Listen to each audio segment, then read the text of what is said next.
Yo, give me a minute, homie. Give me a minute, Jaime.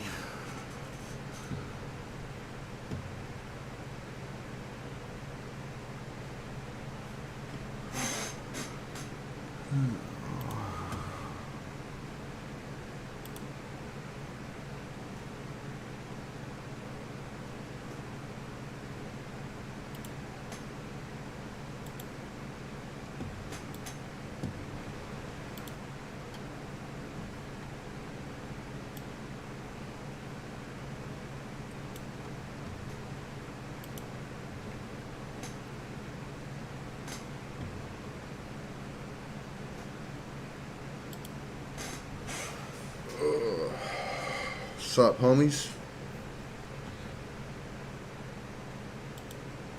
What we got going on, guys?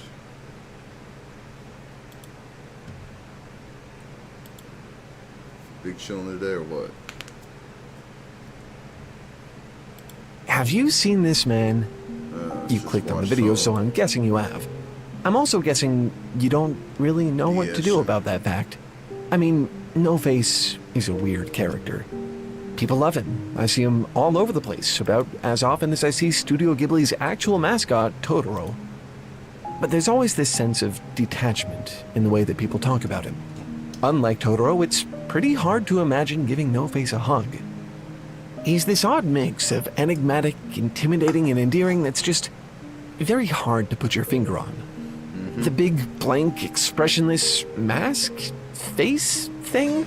The murky, semi-transparent black cloak? The spindly limbs hidden underneath? I mean, that's enough to make an impression. Even if you've only ever watched Spirited Away once, you remember him. We don't even need to talk about what he looks like later in the movie. In almost every way, he is a supremely uncomfortable character.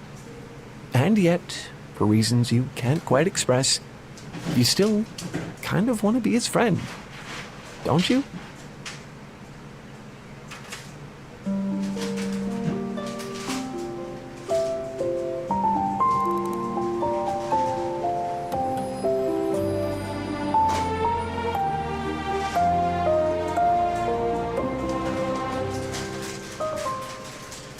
Before we get into No Face and why he's so iconic, I just want to give a quick thanks to this video's sponsor, Nebula.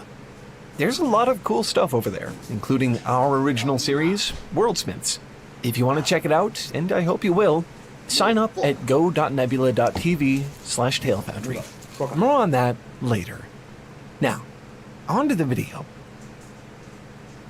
Spirited Away opens on a human child lost in the spirit world. Chihiro finds herself surrounded by an almost unbelievable rush of strange new life. Tusked creatures in vibrant leafy robes, giant waddling ducks, masked beings wearing bright red capes. She holds her breath, hoping that none of them will notice her. Yeah.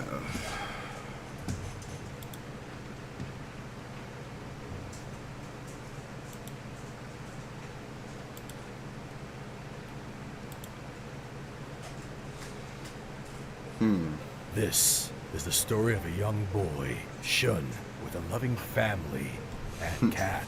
Yeah. Cat's gonna die. Silly cockadoo, you're not a cat. Sharing his spring of youth with his 5 endearing friends. Hey, we all chipped in and got you an amazing gift. You just gotta go inside the forest to find it. Meeting long-lost relatives along the way. Who are you? I'm your creepy grandfather who lives in the woods. What the fuck? Sweet, adopt me if anything bad happens with my family. Well, that's vaguely ominous. And his family will go on an adventure they'll never forget. Wait, what is this? This is a hell of a narration, bro. Mommy and Daddy are hurt. Where is this narration going? Sorry, I can't help. But Mr. Rock here can. I'm very lost. Hey everyone, Grimjack here. You know, that guy with the skull on his head and goes blah blah blah blah blah. Now I'm here to talk to you about this story. About friendship, love, family, and Brutal revenge!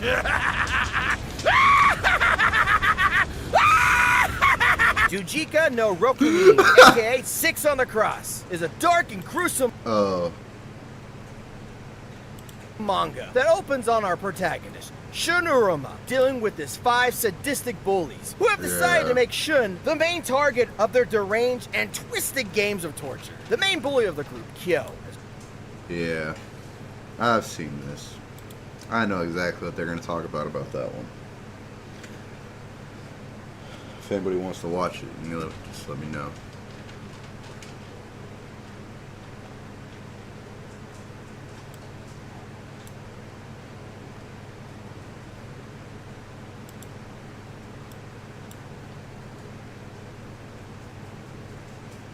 What's going on up there? Warren Cowley. In this episode, I'm gonna detail the story of Baby B Braze. Baby B Braze? Now in the last month, the name Baby B Braze has been ringing out all over social media and YouTube for his wild claims and descriptions of things he describes in his life of gangbanging. Some people dispute his claims, but many validate things he said. But even people who haven't agreed to some things he said, one thing many people of all have said, that he stands on business in real life. Braze was born around 1991 and will grow up in LA. He grew up in a notorious section known for a gang called the Denver Lane Gangsta Bloods. The Denver Lane Bloods were formed in the 70s and become an independent gang. They didn't join the Crips like many surrounding gangs close to them did, but instead, they become rivals of the Crips, and especially a gang called the Hoovers, especially the 107 and the 11 Deuce Hoovers, who are in close proximity to them. The Denver Lanes will have a lot of history in their turf and has several rappers from that section, like B Brazy. He left a stamp in their community and in the rap scene before he was killed in 2003. And Baby B Brazy was still a kid when B Brazy died, but he carried that legendary name well. And Baby B Brazy carried that name with pure aggression. In the streets, the juvenile system, county jail, and later prison. He was known to shoot and fight, being an all-around gangster. But his street ways would eventually get him life without the possibility of parole. Braze and Kilo were both members of the Denver Lane Gangsta Bloods. On January 17, 2016, they both stole a car from a man named Edward at gunpoint. Approximately 35 minutes later, Braze and Kilo used Edward's car and did a drive-by shooting. They shot at several people who were standing in front of a liquor store in the Hoover's turf. They shot a man named Elliot. On February 21st, 2016, Braze fired multiple shots from his car at another car which a man named Nate and a woman named Letitia was in. Nate was killed. On March 18, 2016, Kilo fired a gun from his car, killing the man named CHILLIN, who was riding past him on a mini bike. On March 20th, 2016, Braze and Kilo approached several Crips and pulled out their guns. One of the men from the Crip side pulled out a gun as well and started shooting at Braze and Kilo, which they both fired back, and nobody was shot in this incident. On March 21st, 2016, around 1 p.m., Braze entered the motel of a man named Dion. Braze robbed Dion at gunpoint. Shit. On March 21st, 2016, Man, it's going crazy. at around 11:20 p.m., Braze and Kilo shot and killed a man named Stilo from the Hoovers. Braze was later arrested a month later after the shooting while driving a car that matched the vehicle in the surveillance in one of his shootings. A witness named Samantha also identified a photograph of the car and involved in the shooting. She also said that Braze was the shooter. Cell phone tower records indicated that Braze's cell phone was in the area of the shooting shortly before the shooting occurred. A gun examiner testified a .380 caliber shell casing was recovered from the scene and had been fired from the same weapon as casings recovered from the shootings of Elliot and Stilo. Months later, in August of 2016, an associated killer in Braze named Wolf from Afton Park Bloods was picked up. He was placed in a cell with an agent. The police conducted and placed the agent posing as a fellow inmate in the cell with Wolf and recorded their whole convo. Wolf discussed the uncharged murder and the murder of Stilo with the agent. Throughout the whole convo, he brought up Braze and Kilo. Wolf told the agent the police had told him that they found his DNA at both crime scenes. He would even say Braze did the whole thing. And what Wolf said in that cell is what got everyone convicted. During the investigation, detectives showed Letitia photographs of the possible suspects, but she was not able to identify the shooter. But she later did at trial, and she identified Kilo, but not Braze. Braze had his girlfriend as an alibi, but her testimony was seen as a lie, and her being a gang member connected to the Denver Lanes made her testimony untrustworthy. Yep. While in county jail, Braze was raising hell, having reports of insubordination, fighting, assault, and possession of shanks. On October 7, 2019, weeks into the trial, the counsel of Wolf reported that Braze and Kilo had threatened Wolf that morning while they were taking the bus from jail to court. Wolf was asked if he felt like he'd been threatened by Kilo and Braze that day, and Wolf said, "Yes, I was." And that sealed the fate of this trial. Even though Wolf told, he received 40 years to life.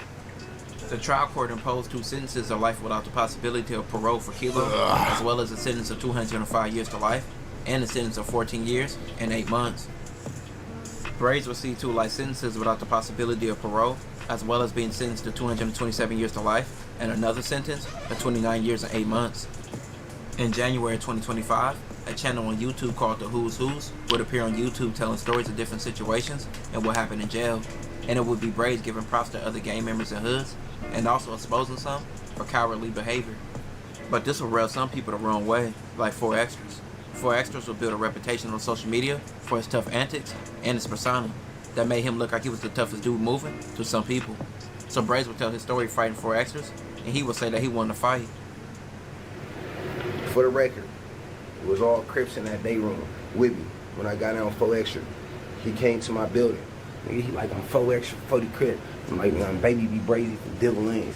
He like, "40 Crip though."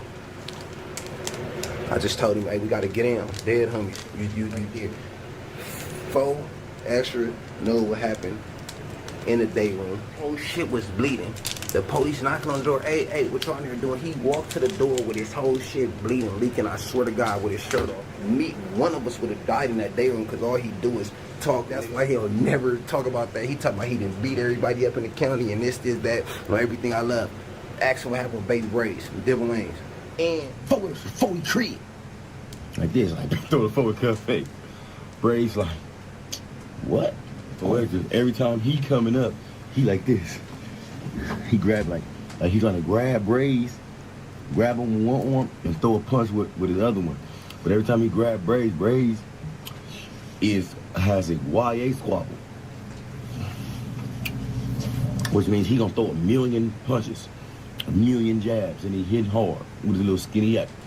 Grown man strength. So he comes straight on the pipe. Where it's like boom, boom, boom, boom, boom, boom, boom, boom, boom, boom. Right. Head up, homeboy shit. On cut. Extra go down to that one knee. Boom. So go down to that one knee. So it's like 40 Crib. 40 Crib, I like you, cuz. Where's I go with these, cuz? Yeah. 4 Extras would then make his own claims about the fight, and he would say who really won, being himself. And I was on one, and I was pressing somebody else. I was on one. I was pressing something. I was on about another down move. And he had said, he stepped up, you know what I'm talking about? He stepped up and said, "Man, I feel like a buster if I let you come over here and don't ask for a fade." So I said, on 40 Crip, you can get that. He waited, I'm like, you ready? He like, yeah. Boom, bam, bam, bam. I sock him. He back up. Boom, bam, bam, bam. I sock him up more. I hit him in his ribs. He started spinning up. I'm like, bro, I'm like, Braze, come on. And you know, Braze, you watching this, exactly what happened. I'm like, you ready? He like, yeah. Boom, bam, boom, bam, boom, bam. He backed up. His homie like, no, that's over, it's over. I'm like, no. It's like a homie. You straight? He like, I'm straight. Bro, nobody got knocked out, bro. You get what I'm saying? I socked on him. You get what I'm saying? I didn't knock him out. I didn't split him open. I wasn't trying to do him bad because we with lanes, bro. You get what I'm saying? I told him he straight. He said, yeah. Ray's videos would take off, and he would bump more heads with people on YouTube, like 600. Let's get this clear. I ain't got no problem with no blood. I ain't got no problem with no Denver lanes. And I really don't have no beef, no smoke with Brady. It's just that until he give us definition. See, he made a statement about 600, saying I can't go over there. Now, people tell me he talking about the hood, bro. I'm like, nah, he ain't talking about that. They're like, nah, bro, he talking about the hood. You can't go to the hood. I just want to know, bro, like what we doing? We need clarity, bro. It's all good, Dama. Really? Homie? It's all good. She's sitting there eating. Apology before we go to where we gonna go. You know what I mean? Why don't you finish your food and then talk, motherfucker? I just want to know. And listen. Everybody that benefited it out. Even my homies. He said, la la la la la la la la la. If you a buster, you a rat, I probably won't expose you, bro, if you just leave me alone. But you started this, Big Brazy. You started it. I don't know if somebody told you I was a buster, or I'm scared, or I can't go certain places, or I ain't really like that. You must have been Googling the internet. That's how it's supposed to go. But look, check this out. I know you've been exposing a lot of neighborhoods. You feel me? And that's cool. Like I said, but if you're gonna expose, bro, keep it thorough, bro. Keep it a buck. Keep it 100. You feel what I'm saying? Don't select the politic. Don't be selective with your exposure. Now, you was up on D Yard, right? The Hoovers rushed you, right? You was with about 7 or 8 of your homies, right? Damus, right? Exposed them Damus when they ran, bro. Now this ain't got nothing against you. Cause I'm hearing you stood down, you squabbled to the, you know what I'm saying, you did your thing, you ain't run. You know how I exposed my homies, bro? Busters and rats and all that? Yeah, I ain't selected with it, bro. I expose whoever, bro. So yeah, if you wanna come on here and do that, bro, to keep your credibility. Braze was making a wave on YouTube by telling his stories and his side of everything out almost around a month. He's already touching 12K subscribers. Check out his channel. It's called The Who's Who's if you haven't heard before. Yeah, I don't really know if I want to be getting that involved with some type of gang beef or getting too... It's not even really a gang beef. It's just two dudes beefing with each other, really. I don't know.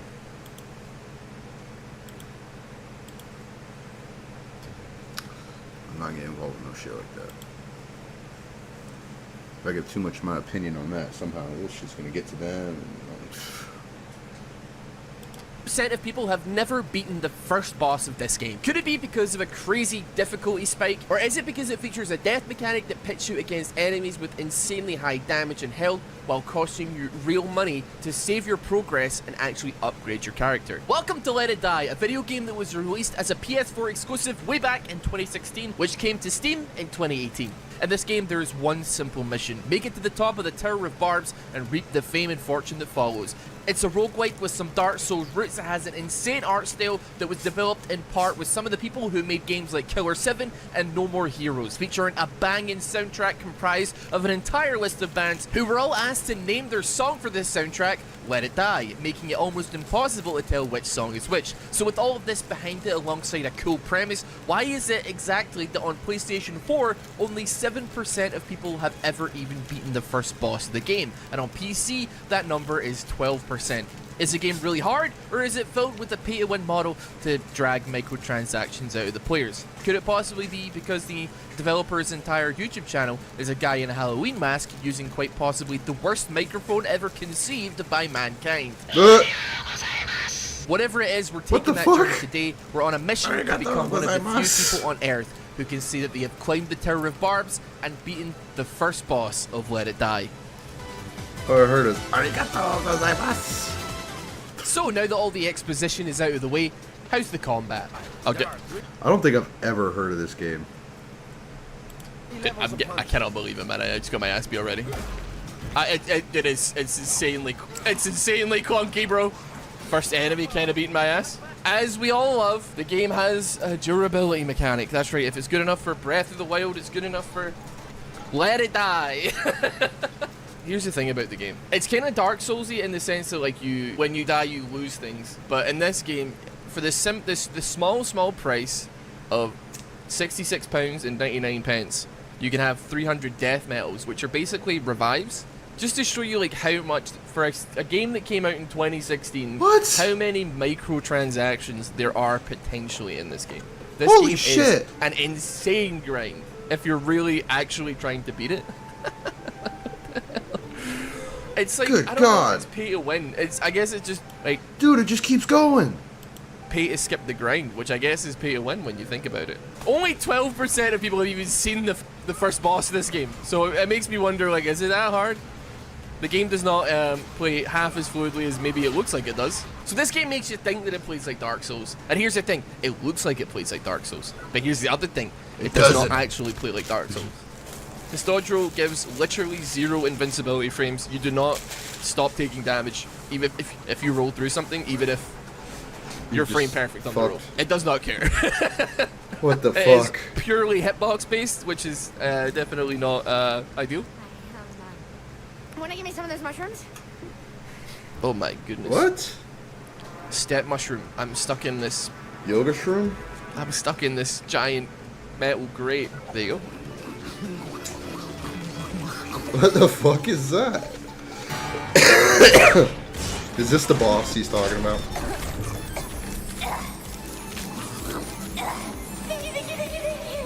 I don't know what's going on in Japan. I'll be honest, bro. Give me mushroom, give me mushroom, give me mushroom. He's still level 1. Feeling pretty pumped now, huh? Dude, what are you doing? What the fuck Hold is on. this? He's not attacking me. I'm performing yoga. He's missing! He's missing! Finish him.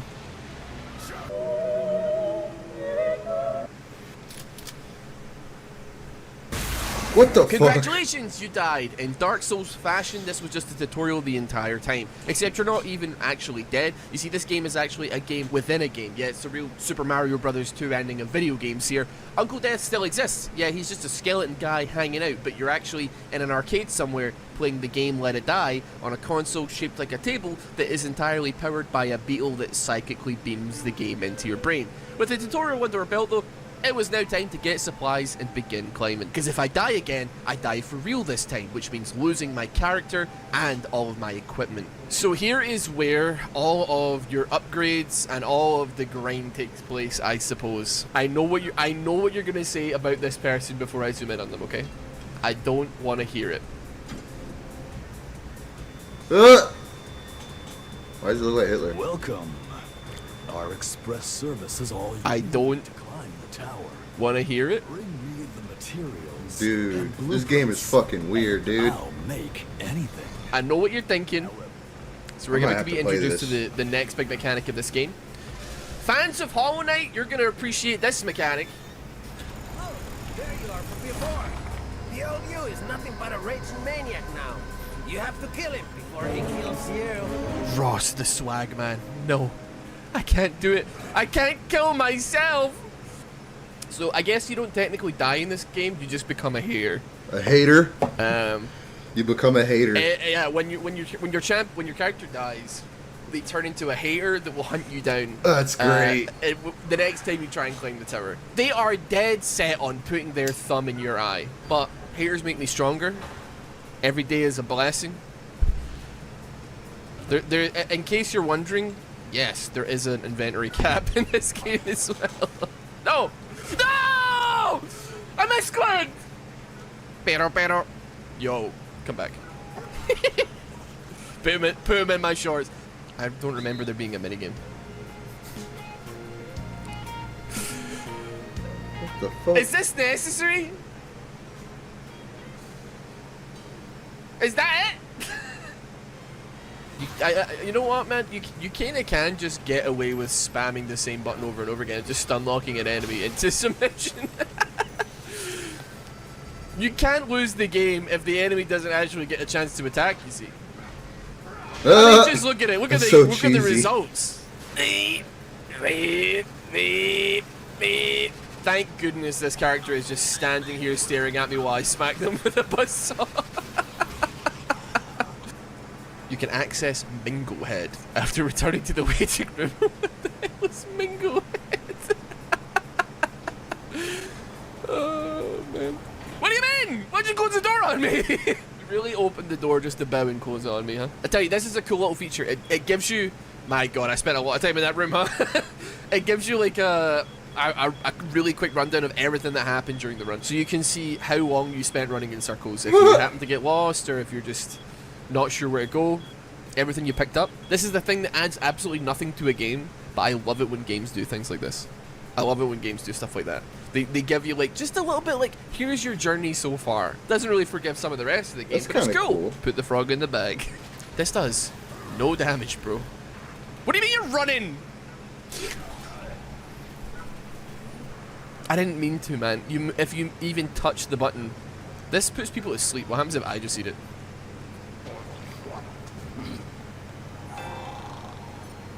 I don't know what I expected to happen, quite frankly. I'm gonna tear gas myself because I'm an idiot. It gives me XP though. I swear I'm not stupid. I got XP from that.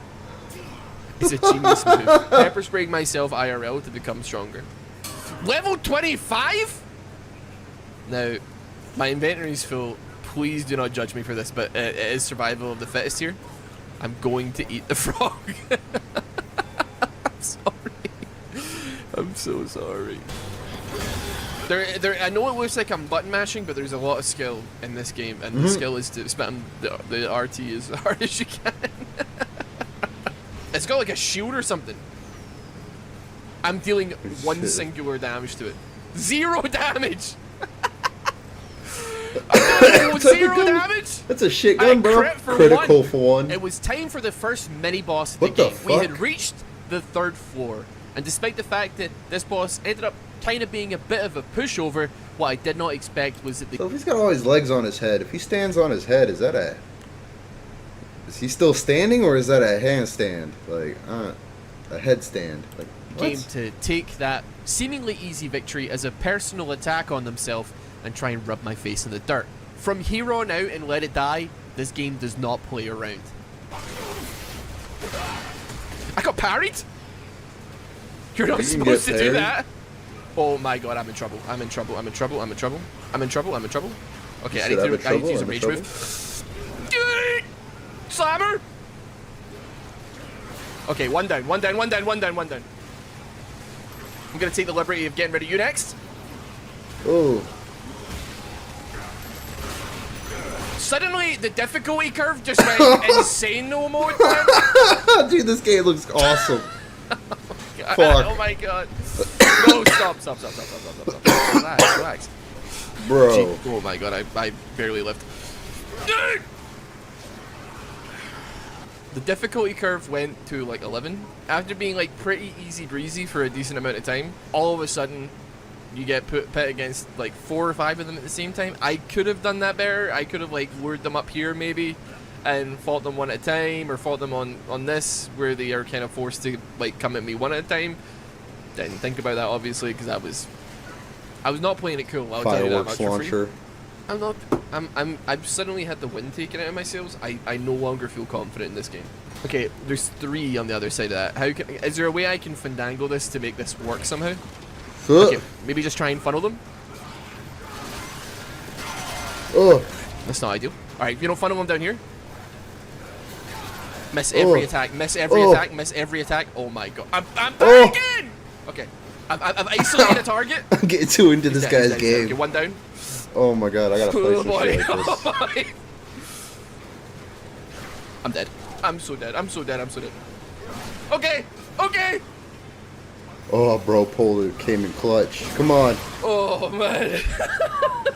Lucky motherfucker. Why did this game magically get so stressful. What if just this one chest? Maybe not. I do not have. I neither have a frog nor a shrimp. I didn't expect the difficulty to be this humongous. Oh my god. He killed himself. There's fall damage in this game.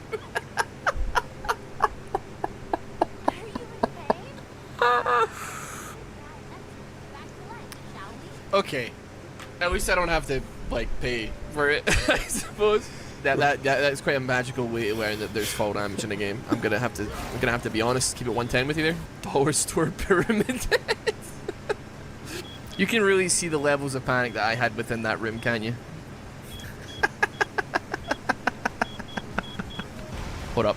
You wanna catch a smoke? You wanna catch a smoke? I got a gun, man. Dude, honestly, the buzzsaw is absolutely cranked for lifesteal. I'm realizing now, because it does like damage over time, and it does like lots and lots of small hits, so you end up being able to actually heal quite a lot. I just broke it. I'm such a moron. I'm literally frog. Should have dropkick. The dropkick doesn't work. I refuse. I refuse, you sirs. I refuse all of you. The dropkick, like, it doesn't work at the best. Like, I was spamming it, man. It wasn't working. Look at what's happened to me. Like, okay, you know what? He's only got fists, so let me try and dropkick. Okay, it worked like that first time. It worked the first time I pressed it that time. But still, you know what? Do you know what you've made me have to do? You've made me have to pull out the gun, and it missed. So what a ketchup on the walls here. Oh my god, dude. What the fuck? They've got a crossbow, bro. They've got a crossbow, dude. You've got a baseball bat as well. Not appreciative of that. Get batted. Get batted. Get batted. I gotta keep just keep pressuring. Oh. They're pressuring me back. So what is this stuff? Oh. What did you gotta do to get to level 7?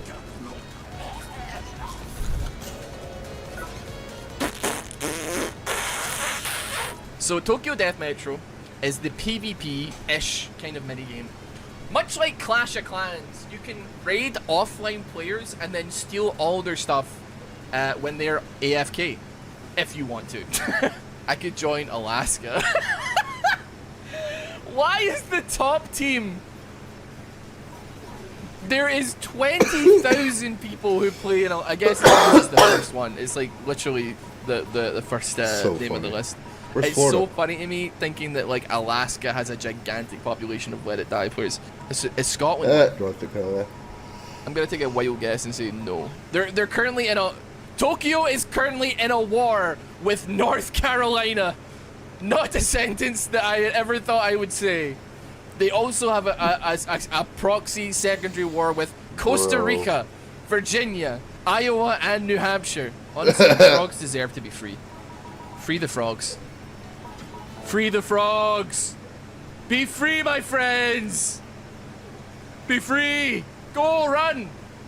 Can you kick it?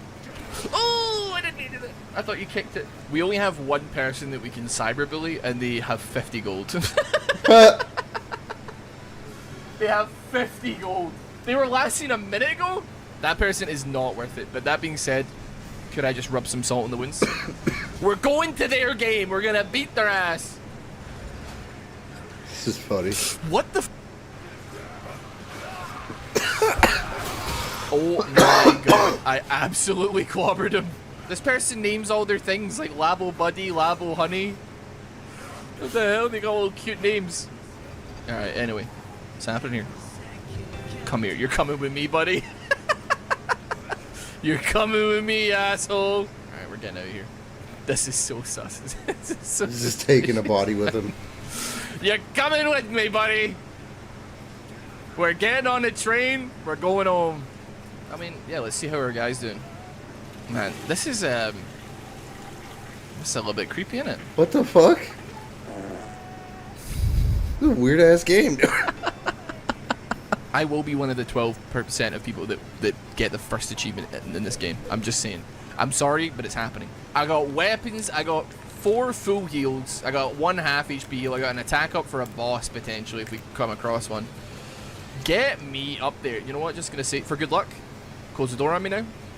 Thank you, appreciate it. We had now reached floor 7 of the Tower of Barbs, and if you think that the first mini-boss was a bit of a pushover, this one, well, it's a lot harder. This mini-boss is entirely ranged, and every single time you run up to try and attack it, it will teleport to a different place. On top of that, it is extremely tanky, so when you run up and try and hit it with one of your best weapons, and you realize it takes off basically no HP, well, you're in a little bit of trouble. That alongside the fact that if you aren't max HP, it has an ability that can basically just stun lock you to death. This elevated things to a much higher level of difficulty. Regardless, thankfully, I was packing heat, and we managed to take down the second mini-boss. I was kind of, this is not because I'm fooling myself, I was kind of expecting to just kind of breeze straight through that entire thing. I don't know if I'm going to be able to beat the boss. I'm going to be honest with you at this point.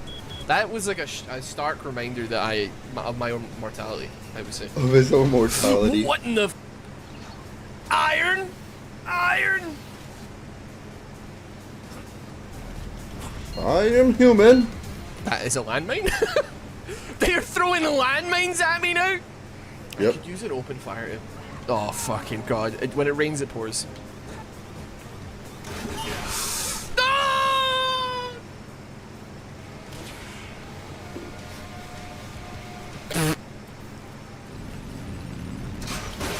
What the hell? I just tripped him off the thing. I got him! What the hell? Finally, we came to the entrance to 410. And the game, well, the game doesn't want you to get to 410 without spending a little bit of money. So what happens is, a gate slams down, and 5 enemies who are almost max level crawl out from the sewer to put their thumbs in your eye. So I fought, and I fought, and I fought so hard that I did not realize that the gate to 410 opens as you fight. I didn't need to fight at all. I could have just ran in circles. God, that's great. I didn't need to do any of this. But regardless, we got to 410. Uncle Death meets us at the top of the escalator to show us the way to the final floor. And we are introduced to the first boss of Let It Die, Max Sharp, who is an American man who is just a disembodied head with a pair of arms, who has toothpicks for a beard and a mustache. He sits upon the train that stands between us and the achievement for beating the first boss. So we fight our way through death traps, through hordes of enemies, and my #1 hater, gravity, all to bring us to the final point, the climax of this entire video. A 1v1 with the first boss of Let It Die, a task that not many people who have ever booted this game up can say they've ever seen, never mind beaten. And well, God damn. I'm panicking because it's hard to eat fast and figure out what the hell is going on. He is, like, deadly poisoned here. Wow, that was quite a lot of damage that he just did to me. Alright, we're gonna just heal up. Jesus. I think I've got a strategy for this one. Jesus, okay. Getting stun lock. knocked into the thingies is pretty tough. Oh no. Dude, you gotta not reload at the worst time ever. Look at him, bro. I hate when that shit happens.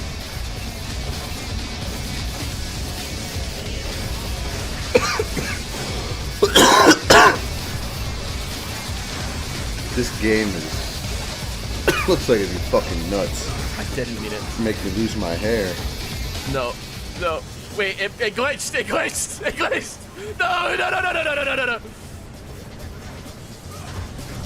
Oh, I'm choking. I'm choking. I'm choking. Oh, thank God.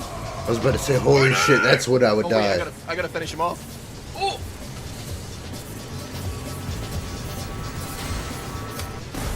I kicked his head off. That's funny. At the end of the tunnel. And so that's the end of our story. To commemorate your victory, you get a picture with Uncle Death, who tells you you can make it to the top. That is not something I'm gonna do. You think that's bad for the first boss of the game? The fourth and final boss has a 0.6% clear Holy rate. shit. Maybe another video, but for now, Bro. we're gonna have to settle for being one of the very few elite people that beat the first boss in a 6-year-old game. If you have this achievement, or you think, hey, this can't be so hard, it's a free-to-play game, I'm sure I can get it, let me know if you do, because really, it's a pretty cool game, it's got a lot going for it, it's just, a bit janky, and there's a bunch of microtransactions. But regardless, thank you so much for watching it. That looked good. I'm gonna have to try playing that.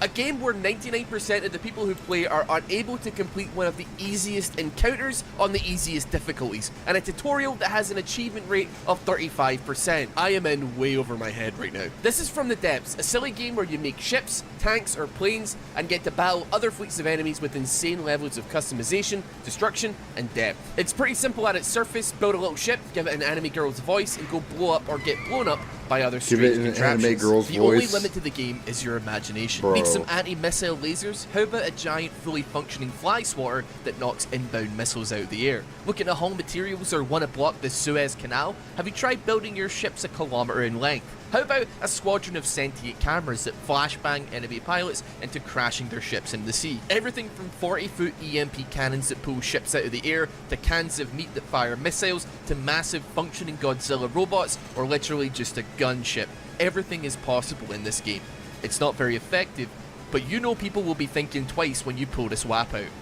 On its Steam page, it's listed as a building sandbox physics game, but they forgot to mention that it's also a psychological horror. 8,000 very positive comments, and yet nobody has gotten the achievement for beating an outpost that you can get to in like 10 minutes. You see, as it turns out, this game has one of the most diabolical learning curves I think I've ever experienced in my life. And whilst I think games like this are cool, I was tricked into playing it. I found this game from a comment on my video on Let It Die, describing the game as not even hard since you can swim over and obliterate it with a pistol. Well, congratulations. You got me. You got me so good. I literally had to get an actual mechanical engineer graduate who has 2,000 hours on the game, and you sucked over 10 hours of my life on the first achievement in the game! This is not a learning curve. Spent like It is 5-6 hours just building his shit. And requires you to go to an Ivy League university for 4 years to understand anything of what's going on. So, let's hop into the tutorial, shall we? Basic training. Build your boat. Captain your boat. That seems fine. Automate your boat. Tactical control. Strategic control. Okay, yeah, okay, that's a bit more complicated, but I get it. Combat engines, vertical launch missiles, basics of resources, logistics, what the fuck? AI deep dive. Yeah, what? You know what? I'm glad that the game at least doesn't play with me. It knows that AI deep dive is in the essentials of what you need to know to even have a fighting chance at this game. However, I didn't have all the time in the world, and I was hopeful that with sheer gamer intuition, I'd be able to bluff my way through things. Plus, if I'm just trying to get this achievement on easy mode, it's easy mode, right? Welcome to build mode. Everything is a complete nightmare mess here. You want to construct a seaworthy ship, kid? Well, you better make sure to check the natural buoyancy of the material you use. We will go over engines in much more depth in future tutorials. Oh, we're gonna go over in more depth, are we? We'll go over engines in much more depth in future tutorials. If you think we've even begun to talk about internal combustion engines, we will go over missiles in more depth in a future tutorial. I love it when he says we're going to talk about things more in depth in a future tutorial. I love it when he says that. I love it. Despite it being just a little unintuitive, we grasp the basics of how combat works, basically controlling AI turrets and firing them and getting this really cool tracking animation if we hit caps lock that follows the rockets and... Damn. Sorry, I'm really broken after this. I learned how to put AI onto my fortress. That was AI in artificial alone and was voiced by an anime girl that screamed when my fortress was inevitably bombed into the sea. Here we go! We're taking damage! No, whatcha! Still, bro, I was learning. I tried to make my little dinghy all on my own. There's some fucking nut-ass games out there, dude. I gotta play some of these. And I was off racing into the distance. And I was also playing the entirely wrong game mode. We're going to Davy Jones' locker. You better start believing in epic funny fart compilation videos. You're in one. Oh my god. Fast learner. Only 35% of people have done that. It wasn't that hard. I've got a rare achievement now. So after I realized that I wasn't actually playing the campaign, which is where The achievement that I wanted was I hopped onto the campaign mode, zoomed out the map to get my bearings, and oh god. Oh. So that was me, in a small corner of the massive ocean, unable to find a map that would help me, unable to figure out where Davy Jones' outpost was so I could conquer it, unable to really figure out anything that was going on. We were barely 2 hours into this adventure, and I was still cautiously optimistic, so I put my sea shanties on and I began to sail.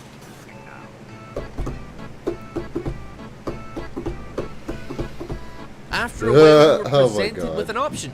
A meeting of the council. I had so many options before me.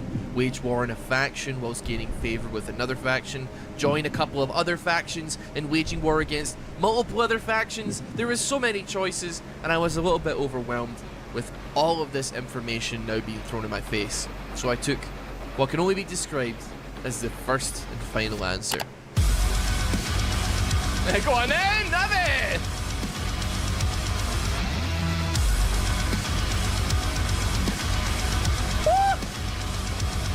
All out war.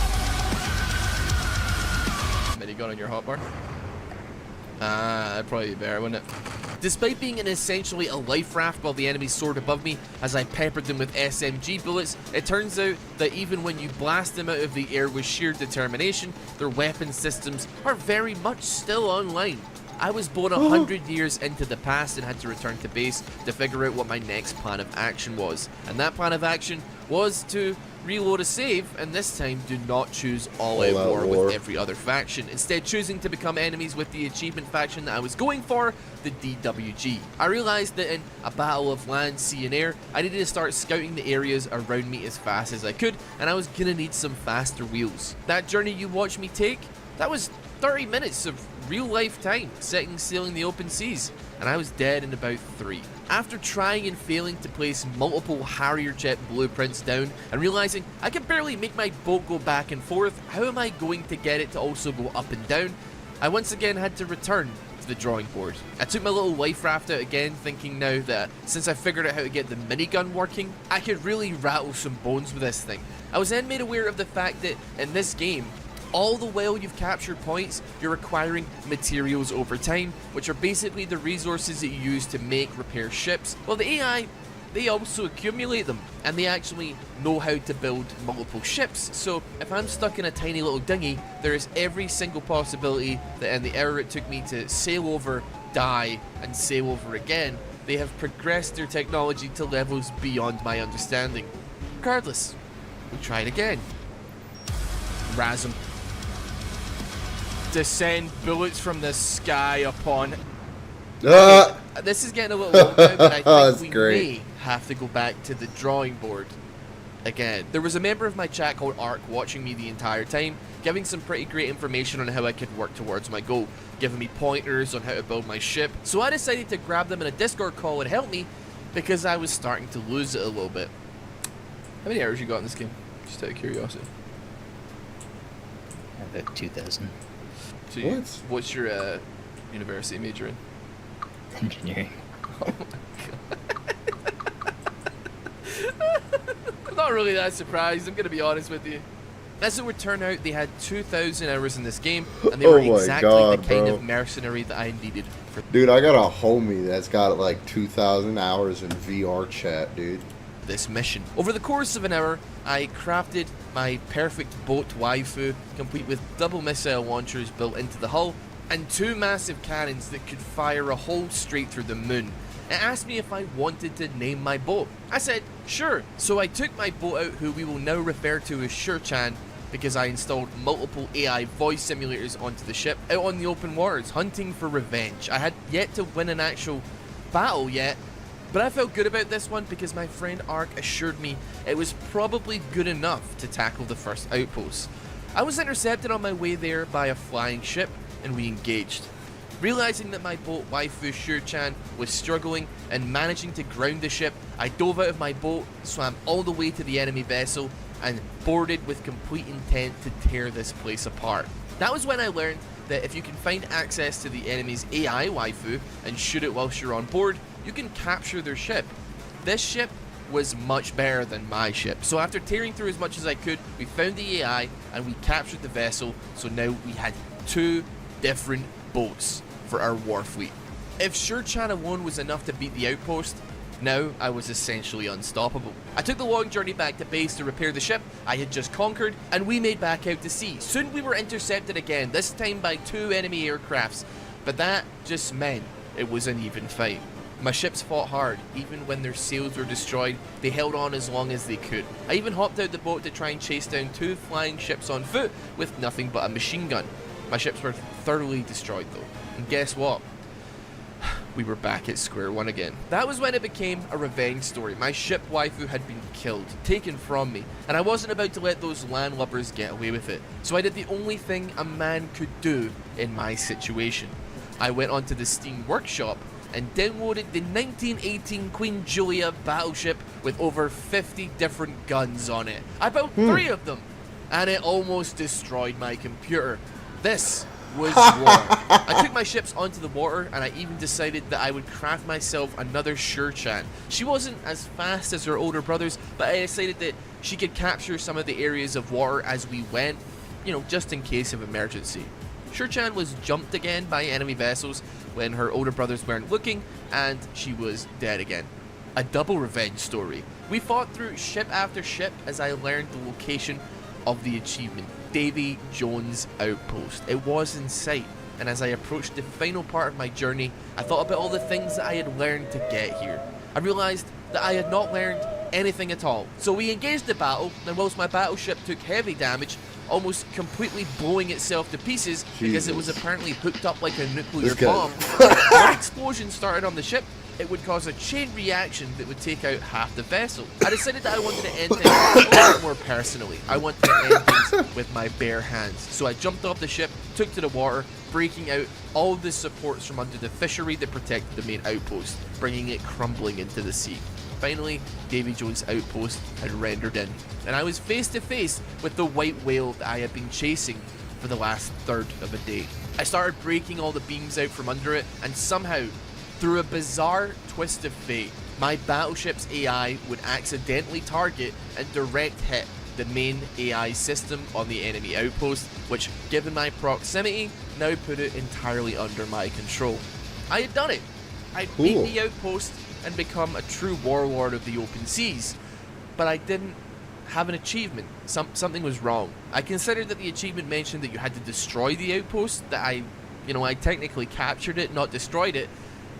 But then I thought back to a really small menu that I didn't really pay attention to that mentioned because I had changed a setting a little while back that I would have to change to custom difficulty. As it turns out, when the achievement says easy or higher, custom difficulty is not higher than easy. I gave up for the night, now realizing that I had just wasted the last 4 hours of my life. Cut to a few days later, I was ready this time to reload my save, make sure we were definitely on easy mode, and I built the same ships again in a bid to take out Davy Jones Outpost, and take them out we did. Davy Jones Outpost was destroyed this time in a fight that took like 45 minutes because there was so many other ships that just kept jumping into the fray. But once again, there was no achievement. Suddenly, after another hour and a half of my life, I was starting to get desperate. I jumped onto the From the Depths Discord and I asked for help. People said there was other outposts that I needed to take out. I asked for a map. I received the lowest resolution image ever conceived by mankind. I took back out on the water and hunted down outpost after outpost, anything that I could find that was remotely related to the Deepwater Guard, and yet nothing. I took to Reddit, only to find a Reddit thread of someone asking the same thing as me, with a simple response saying, yeah, achievements for that are bugged, complete and utter catastrophe. I have failed my mission, and I let you all down, but in the final attempt to get the achievement, I got caught. And when I went to check the achievement stats on it, it was one that had only a 2% achievement rate. I had failed in my main mission, but in doing so, I had still accomplished a task that many who boot this game up could never say that they've ever done. And quite frankly, I do not understand how I got it. To the developers of Brilliant Skies, I know you're based in the same city as me, so I will say this in the hopes that you legally understand that this is not a threat. Give me my achievement. Davy Jones is no more, and I deserve my crown. I am intimidating, and I will run up on you. Still, if I die of my brain exploding from too much IQ, just know that I cursed the subscriber who recommended this game to me. And if you want to cursed the subscriber who recommended this game suggest some to other me. rare achievements, or maybe subscribe to this channel. That is fucking hilarious.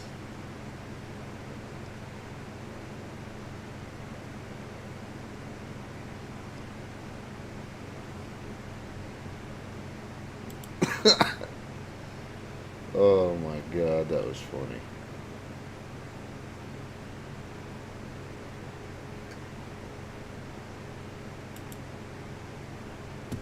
What can change the nature of a man?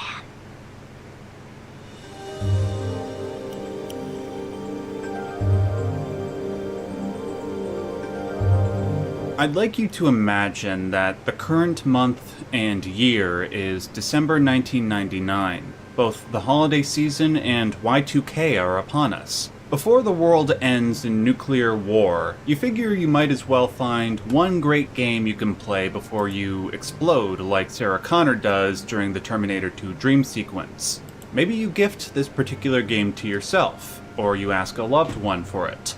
Regardless, there are numerous legendary games to choose from. Pokemon Gold and Silver, Dino Crisis, System Shock 2, Silent Hill 1, Crash Team Racing, or maybe the most emotionally invigorating game made in the pre-2000s era, Pepsi Man. You look at all these games on the store shelves, wondering which one would provide you with the best experience. And out of the corner of your eye, you see a blue face staring you down. Planescape Torment? What is that? Unable to glean anything about the game just by looking at the blue face, you likely picked up Pokemon and called it a millennium. I say you would have likely done that because in the first few months of Planescape's release, only 73,000 copies were sold. In its retail lifetime, it is estimated that Planescape Torment sold only 400,000 copies. It's hard to say that picking up Pokemon or any of the other games instead of Planescape Torment was a bad decision. Virtually all of them were of such great quality that they served as archetypes for imitation for decades to come. It must be said, though, that all these games have aspects that were surpassed in quality by sequels, spiritual successors, or even games that came before. But for Planescape Torment, I would argue that it has one quality that has yet to be surpassed 23 years later. Its philosophy. While many games, like Deus Ex or Fallout New Vegas, have wonderful philosophical narratives, often woven by player choice, their philosophical elements are one of many equally important cogs working together. In regards to Planescape Torment, the philosophy is the cog. It forms the foundation of every aspect of this game. When you choose a faction, when you recruit a new party member, when you speak to a random person in the street, at every moment, Planescape Torment invites the player to consult with their own philosophical outlook. This kind of philosophical self-examination isn't the type of thing you tend to see in more popular RPGs, like the ones made by Bethesda, BioWare, or the Witcher games, even though those games are legendary and have worthwhile philosophical elements. With Planescape Torment, the philosophy goes into the realm of the academic, and I mean that technically. Each of the characters and factions in this game are fictional representations of various real-world philosophies, including pessimism, nihilism, Epicureanism, just to name a few. And as you interact with them, you learn more about them than, honestly, you would in a philosophy class. But most importantly, by interacting with them, you also learn more about who you are, your moral outlook, why you act the way that you do, why you should or shouldn't change your nature, and the biggest conundrum of all, if you even can change your nature. I will be providing a spoiler-free analysis of this game's philosophy, save for the very last section of the video where there will be spoilers. But before I do that, I need to make a confession. As most of my regular followers know, my primary goal online is to spotlight the most profound forms of media that I can find, with the majority of my attention being given to the medium of video games. For years, people have told me that Planescape Torment was one of the primary examples of a profound game. People particularly made this opinion known when I did my top 10 lists of the most profound games and gaming moments, when I didn't mention Planescape in any capacity. I will admit, I ignored the game for the longest time due to certain prejudices.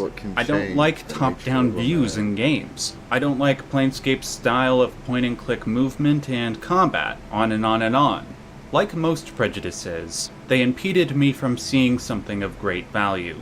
Now that I have played Planescape Torment, I can confidently say that the game deserves a place on both top 10 lists, maybe meriting a place in each of the top 5. I'm not ready to say where, however. That will be a discussion saved for another time.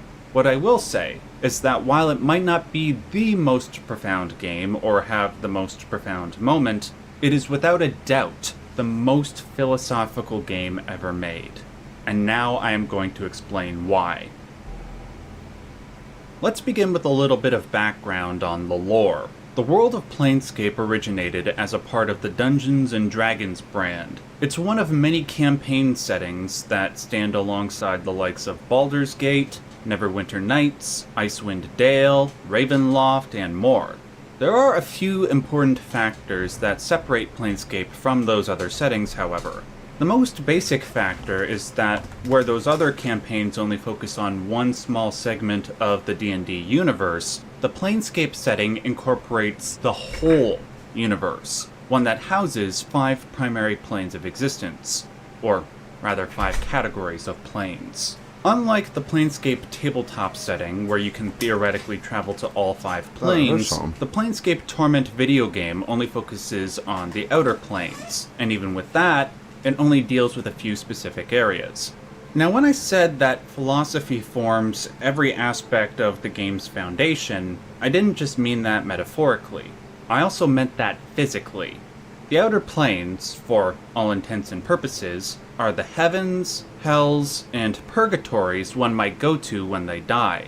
These afterlives are the physical product of all the philosophies, religions, faiths, moral systems, everything that living beings believe in strongly throughout the universe.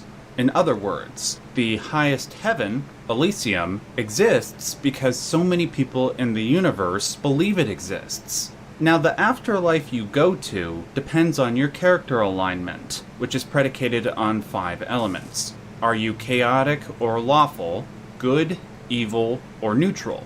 So for example, if your alignment is lawful evil, you will go to a structured hell like Bator. If your alignment is chaotic good, you go to a heaven like Arborea. And if you're a lawful neutral, you'll go to Mechanus. All these planes exist as a part of what is known as the Great Wheel cosmology. These 16 afterlives revolve around a neutral center called the Outlands, which houses a spire that juts out infinitely into the cosmos. At the top of that spire is the setting for the majority of Planescape Torment, Sigil, or Sigil. Sigil is virtually the center of the Planescape multiverse, and there are several consequences for this.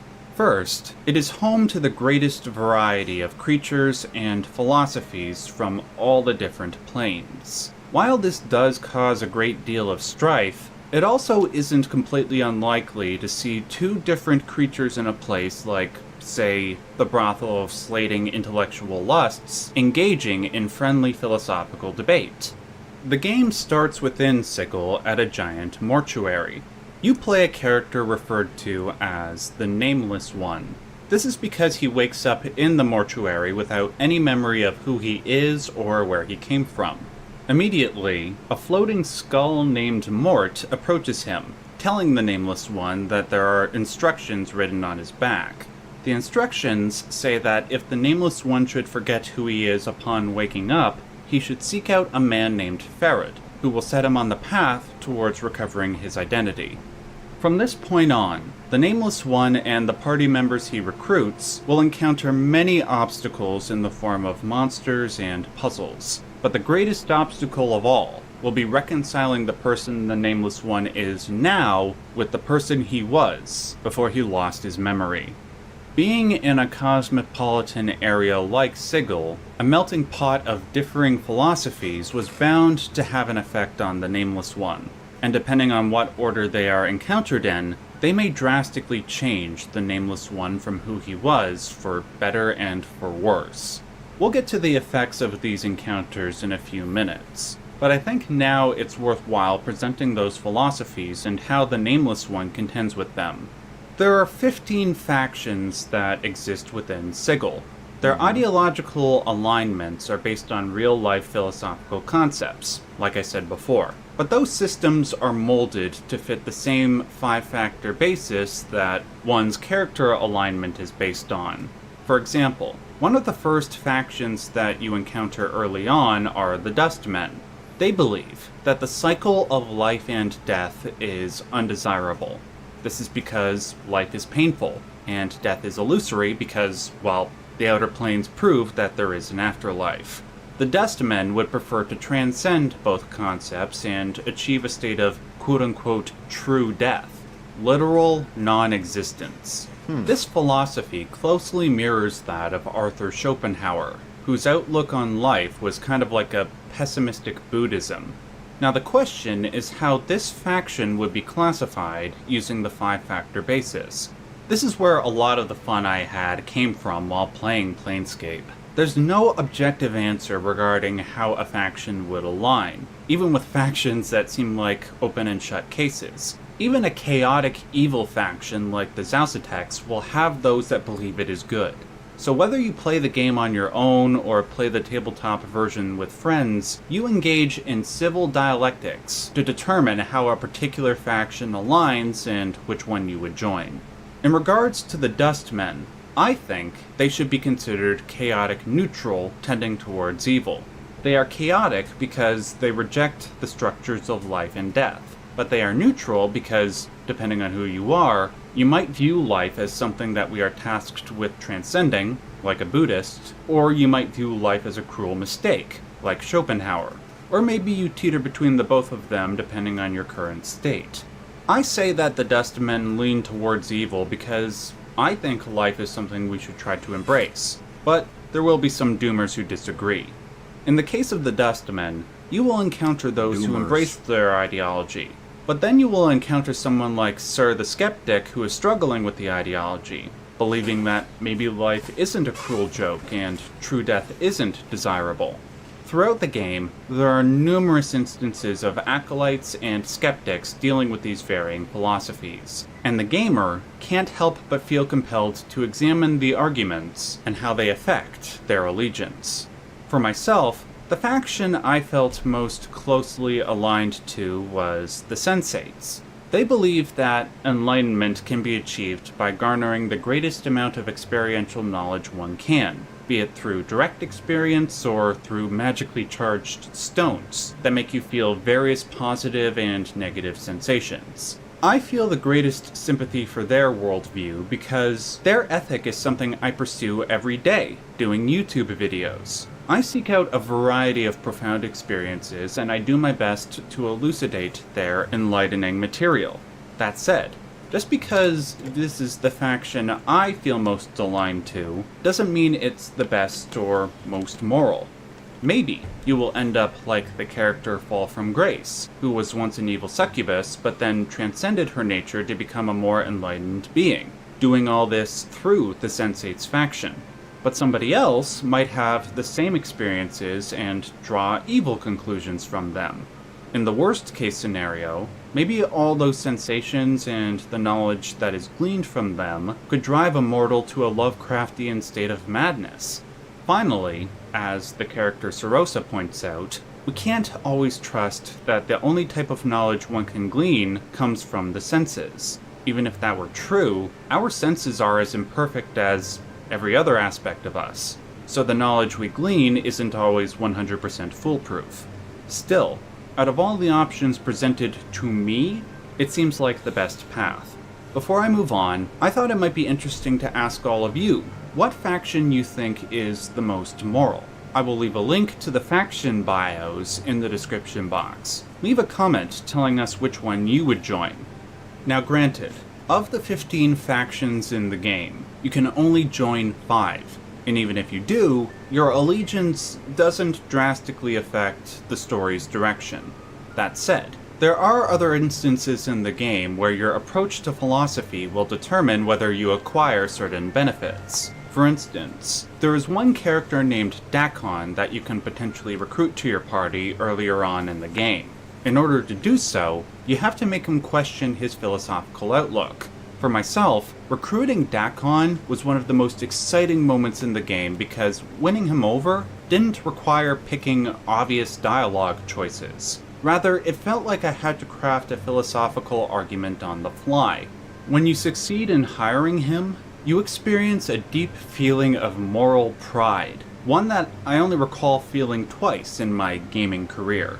One was when I sacrificed my save data in Nier Automata, and the other was when I solved a really difficult puzzle in Portal 2. And this isn't the only moment. There are several other ones that occur throughout this game, but I don't want to spoil them for those who have never experienced Planescape. They are some of the deepest, most rewarding moments you will ever have playing a video game. The more philosophical encounters you have, the more you, and by extension the Nameless One, develop a keener sense of their own identity. While this has its positive implications, there is still the issue of reconciling the Nameless One you play as with the Nameless One we were before. This becomes even more difficult when we start to realize that when the Nameless One dies, he returns to life without any memory of what transpired before his false death. This means that there is likely more than one version of the Nameless One who existed prior to when we gained control of him. This isn't a spoiler, by the way. This is a reality that is hinted at very early on.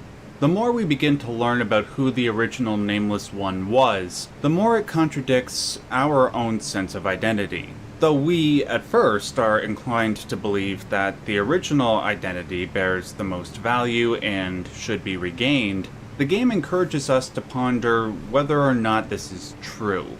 This whole conundrum is a genius reinvention of the classic thought experiment posed by Plutarch, one called the Ship of Theseus. According to legend, Theseus was the founder of the city of Athens, and he had a legendary ship that he used to rescue children from King Minos.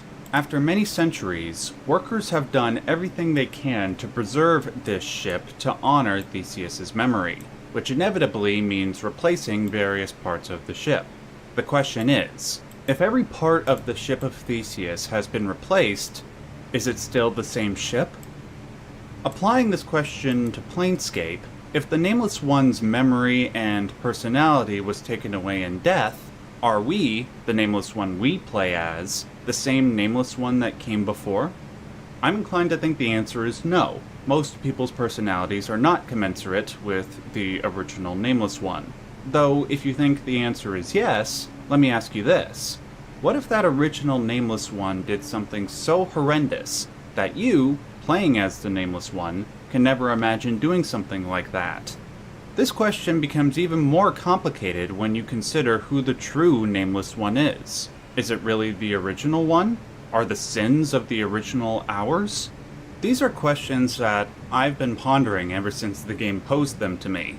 At the moment, I'm trying to work out how you would define what one's true nature is. Should we do as Heraclitus suggested, and get rid of the notion that there is an original true version, because people change from one moment to the next? Or is there something like a soul in each of us that never changes? A Gnostic divine spark, like what the Signer faction or the Godsmen faction believes? I'm not even going to pretend that I have the answers. All I wish to do by invoking these questions is show the numinous effect this game can have on your brain if you give yourself over to it completely.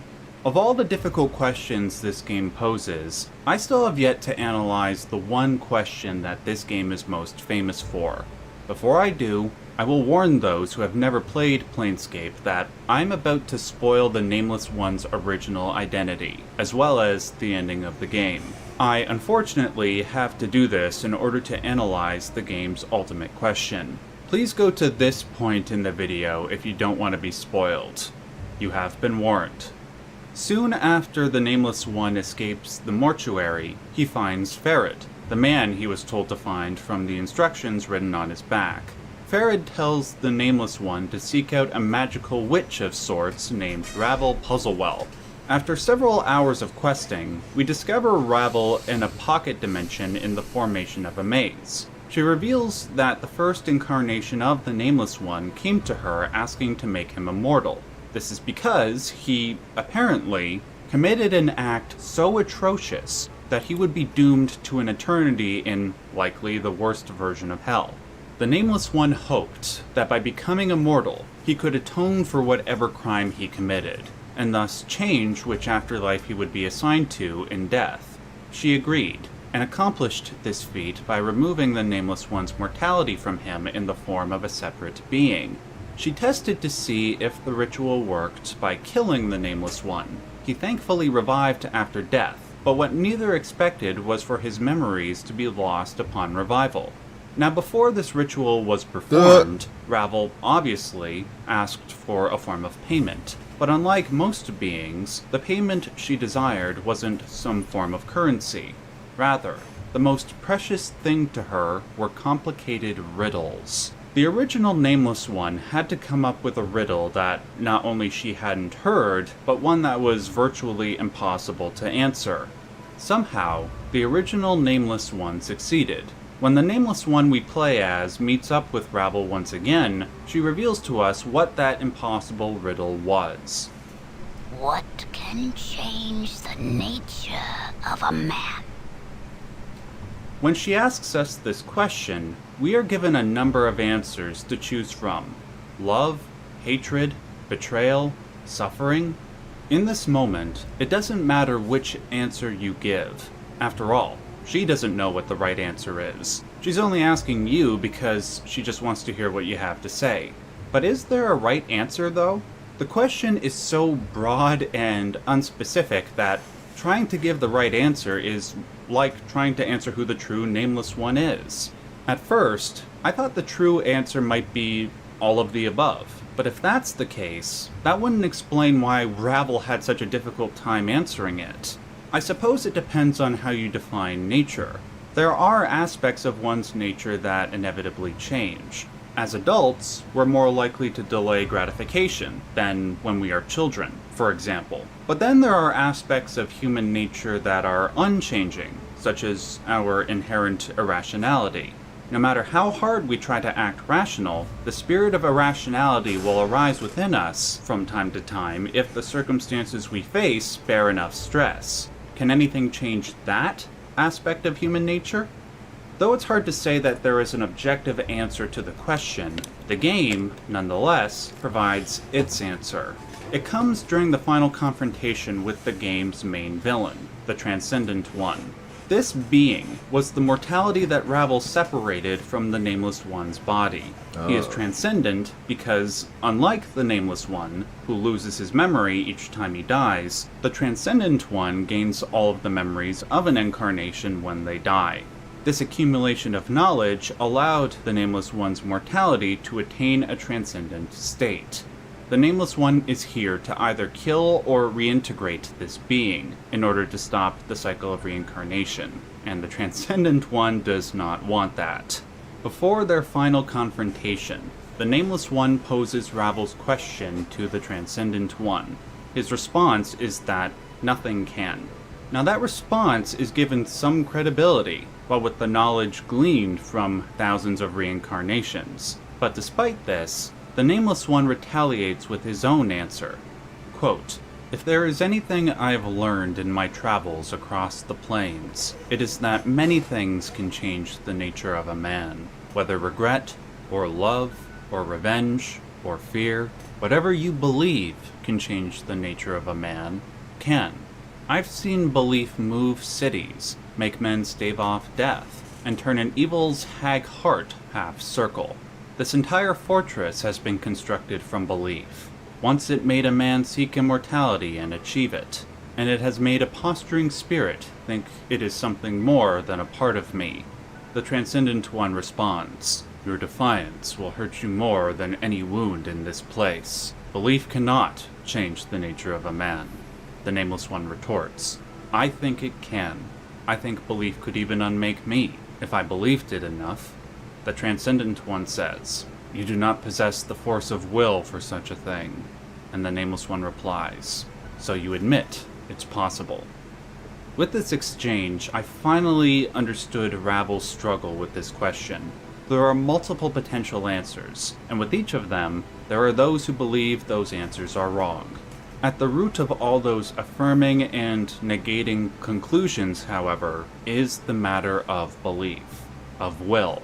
And it is the strongest will, the one that can bear any torment, that will make one's belief a reality, that will make a person truly transcendent. There is so much more to this game that deserves discussion. I could do a whole video discussing the other factions, ranking their philosophies in terms of moral credibility and their alignment. There's the structures of the different afterlives, the concept of the divine alphabet, the teachings of Zerthamon. The content in this game is so overwhelming and complicated that it makes the lore of Xenogears look like first grade math class. If you want to see videos on that sort of stuff, it all comes down to you guys. Damn, dude.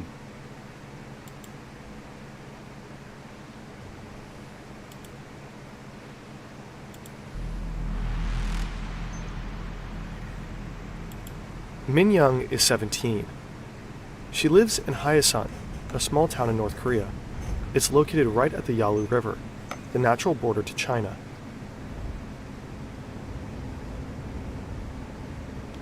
Across the ice, Min Young can see the other side. Freedom is so close, yet so far. North Korean soldiers are nearby, patrolling the area. She better get swimming, though. Min Young takes a deep breath of cold air. Then she makes her first step onto the ice, not knowing that this will be the beginning of an incredible 7-year journey.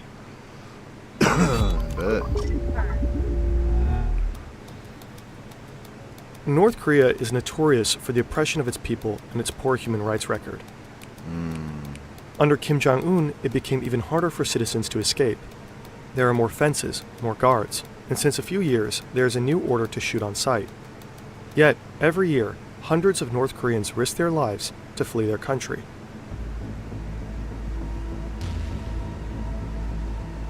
Weeks of grueling desert treks, months in detention camps, and years in hiding, all in the pursuit of freedom.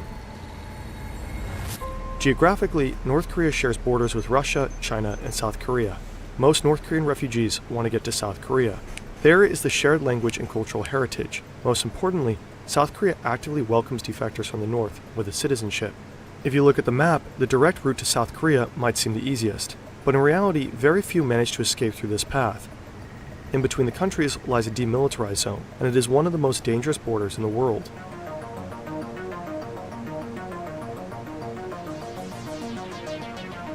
Oh Chong-song is one of the ones who managed to get through. In 2017, he made a daring escape through the DMZ. This guy. Created after the Korean War, the DMZ is only demilitarized by name. It is heavily fortified with armed guards constantly observing each other. On a quiet Monday afternoon, the tense silence of the DMZ is suddenly disturbed. Someone is trying to escape. Driving a military jeep at high speed, Oh Chong-song races towards the border. Surveillance footage by the South Korean military captures the intense pursuit.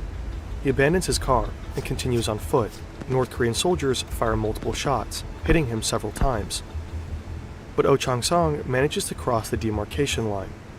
Collapsing behind a wall on the South Korean side, he endures for hours until South Korean soldiers rescue him. Escaping through the DMZ is extremely rare. Survival chances are near zero. Another rare, extremely dangerous escape route to the south is by sea. Somewhere along the southeast coast, a North Korean man enters the ocean. The man is in his mid-20s and equipped with fins and a diving suit. Swimming for over 6 hours and covering more than 3 kilometers, he reaches the South Korean shore near the town of Goseong. Never do that. Despite being caught on surveillance cameras, South Korean forces only find him later, resting under a tree. He turns out to be a North Korean fisherman seeking asylum. The tides had worked in his favor. Presumably, the man had prior knowledge of the sea conditions. Without, he probably would have drowned. Defecting this way, too, is near impossible. Yeah, I bet. Only a handful of people have succeeded through this route. Then again, they're very unlikely to see us. Similarly, it is extremely rare that North Koreans defect to Russia. The border is heavily guarded, and the river is too deep to cross. The few people publicly known for defecting to Russia are privileged or high-ranking citizens who manage to cross with the help of their connections. Creating 3D animations like this requires a solid understanding of physics and mathematics. A great place to develop these skills is Brilliant. Brilliant makes learning intuitive and engaging, offering interactive lessons in math, programming, AI, and science. Their hands-on approach turns complex concepts into an exciting learning experience. For instance, their course Exploring Data Visually teaches you how to interpret and visualize data, just like the statistics we often use in our videos. And if that's not your thing, there are plenty of other fascinating topics to explore. Brilliant adapts to your current skill level and helps you progress at your own pace. Try Brilliant for free for 30 days by scanning the QR code or visiting brilliant.org/fern. Plus, you'll get 20% off an annual premium subscription. The link is also in the description. By checking out Brilliant, you're not only investing in your learning, you're also supporting our channel. The most promising path for North Korean defectors is through China. The two countries are divided by 2 rivers, the Yalu and the Tumen. Some sections are shallow and waist deep. In winter, these rivers offer a rare opportunity. The water freezes solid. For those desperate enough, crossing over the ice might seem deceptively simple. Crossing is just the beginning. The real danger lies on the Chinese side, where defectors face constant threats of capture and repatriation. Come here, kitty. Min Young grew up in a modest home overlooking the Yalu River. From her backyard, she can see the hazy outline of Chinese villages. Her family is relatively privileged. They don't starve. Her father, a traveling salesman, frequently crosses into China for business, while her mother works for the government. In her free time, the mother makes extra cash by trading smuggled goods from China. This is a common practice for North Koreans that live near the border. The poor economic conditions increasingly drive them to find additional income. Life changes dramatically when Min Young is 14. It's the year 1994. One day, she returns from school to find her father missing. He has been arrested on his way back from China, accused of bribery and corruption. The family suspects he was tortured during his interrogation. Months later, he dies in a hospital. Min Young, her mother, and her little brother are left alone, devastated. Disillusioned, Min Young begins questioning the contradictions she saw around her at an early age. The suffering during the famine, the lies in state propaganda, and the harsh realities of survival all build up to a pivotal point. At the age of 17, she makes the life-changing decision to leave North Korea. In under a minute, she crosses to the Chinese side, her heart pounding. Her plan is to visit relatives up north. She seeks a Chinese smuggler who lives by the river. He frequently trades goods with Min Young's mother, and she trusts him. He agrees to drive her into the sprawling city of Shenyang. For the first time, Min Young experiences a world vastly different from the one she had just left behind. Bright lights, bustling streets, and the abundance of food and goods leaves her overwhelmed. Weeks go by, and she turns 18 years old. She wants to return to North Korea, back to her family, but then she gets a sudden phone call from her mother. Oh, shit. Rumors of her disappearance have spread across town. People suspect she might have left the country. Coming back would be too dangerous now. Her family fears retaliation for letting Min Young escape. So Min Young's mother urges her to stay in China and live freely. Min Young remains in Shenyang. She begins working in a restaurant and learns Mandarin. She lives in constant fear of being caught and adopts several new names to evade detection. One day, two men enter the restaurant. They ask for her and flash their badges. It's the police. They take her away. It's over, she thinks. no.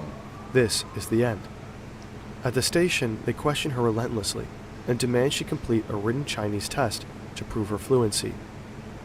She does so, hands shaking, constantly at the verge of a panic attack. But she passes the test. It's a narrow escape. Had the officers doubted her, she would have been deported to North Korea without a doubt. Keep scratching me, dude. Shut Everything up. she risked, every moment of her struggle, would have been for nothing. Later, she learns that someone she trusted with her secret Hands reported her to the knives, authorities. bro. Chill. In 2002, she takes the Scratching train to your titties. Shanghai. It marks the beginning of a new chapter in her life. In the megacity, she meets a broker who provides her with a new identity. She spends her entire savings on this ID. With it, she secures a job as an interpreter at a South Korean tech company. As she builds her life in Shanghai, she saves money and falls in love with a South Korean man. Together, they hatch a plan for her to seek asylum in Seoul, South Korea. After years of hardship, Min Young boards a flight to South Korea. She's so close to freedom. But immigration officers doubt her story. She spends weeks in detention. She is being interrogated over and over again. Then finally, she's granted permanent residency. She made it. Years later, Min Young uses her savings to arrange the escape of her mother and younger brother. Today, Min Young goes by the name of Hyunshio Lee. She is a human rights activist, speaking out for defectors and advocating for freedom in North Korea. Her journey took over a decade, but her resilience and courage led her to live a life free from fear. We linked her book in the description.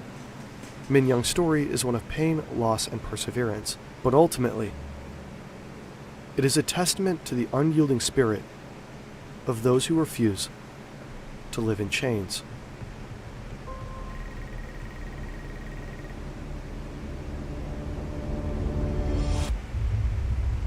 For most North Korean refugees, escaping through China is unavoidable, but the country usually only marks the first stop.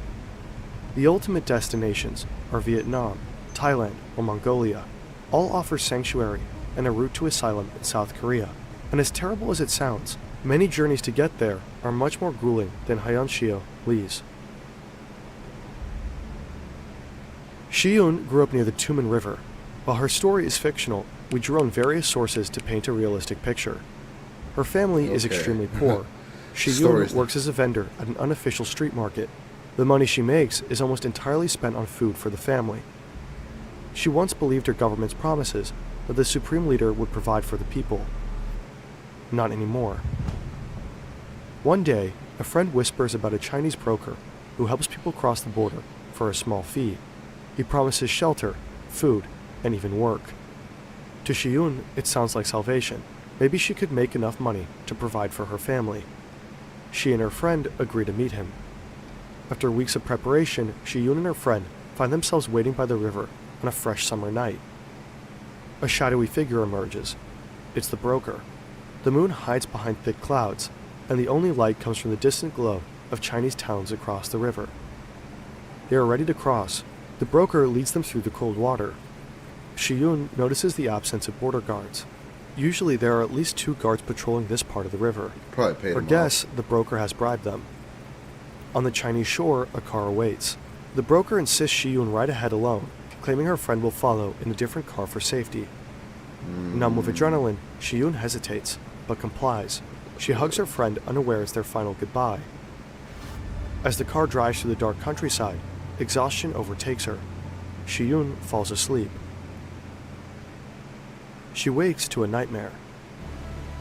The car has stopped in a remote village. The driver tells her she's meeting her new husband. His words send chills down her spine. Oh shit. This has to be a joke, but no one seems to be joking. Shiyun was deceived. The broker has sold her to a middle-aged farmer. While transiting through China, many North Korean escapees fall into the hands of human traffickers. In the border regions, the traffickers prey on the vulnerable. Promising food and jobs, they target people living in the harshest conditions. Once across the border, hope turns to horror, especially for women. A 2019 South Korean report estimates that 60% of North Korean women in China fall victim to trafficking, many forced into sex trade.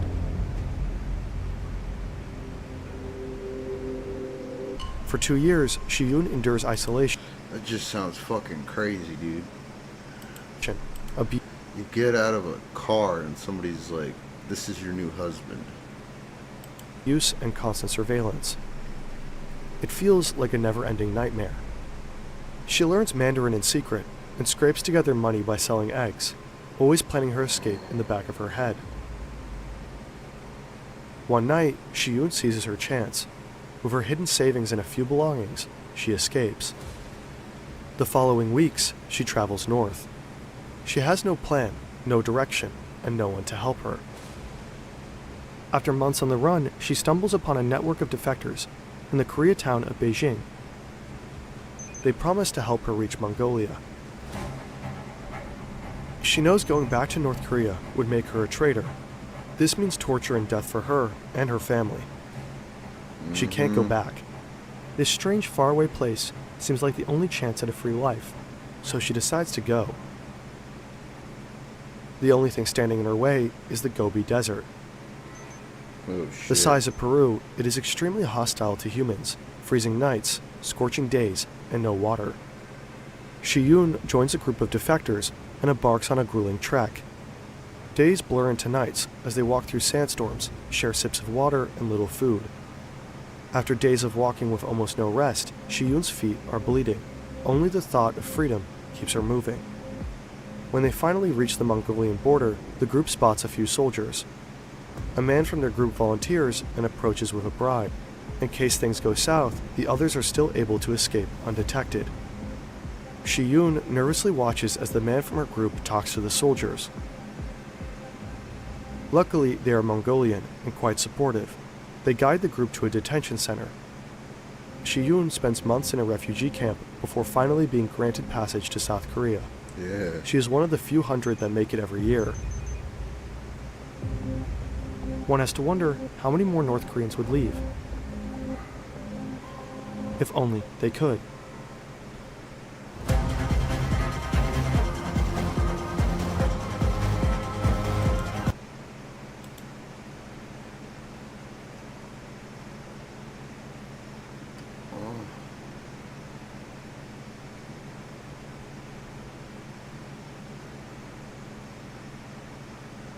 Yeah, just casually nailed one of the hardest languages in the world. Especially with all the pitches and dialect and everything. Oh my god.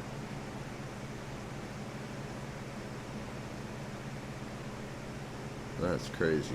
Funny enough, man, their Instagram channel's fucking hilarious, though. I gotta pull that shit up on here one day.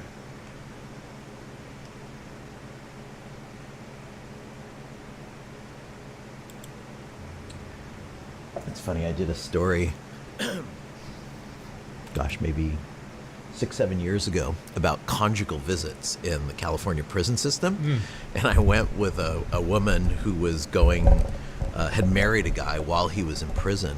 I love those stories. And I could tell it later if you want, but I tagged along on her first conjugal visit. And that was when California first introduced conjugal visits, like in the late 60s, early 70s. A conjugal visit is where they can be alone together? Have sex. Sometimes called the boneyard.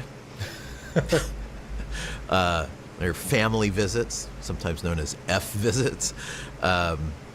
When they were first introduced, and California was kind of the pioneer in this field, it was considered a way of allowing inmates to blow off steam and reducing sexual assault or, homosexual rape within the prison system, which seemed like actually a good idea. It was kind of, well, there were some like deep stereotypes and prejudices. It'd be amazed what you could make men do with the power of pussy. I mean, shit, look at Shaka Zulu. He was the first conqueror of Africa because of the power of pussy. is built into that, but it still seemed like a good result.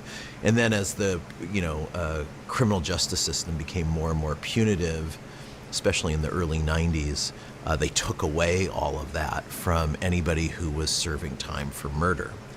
And they just, when I had done this story, they had just reinstituted conjugal visits for people doing life, which again makes sense.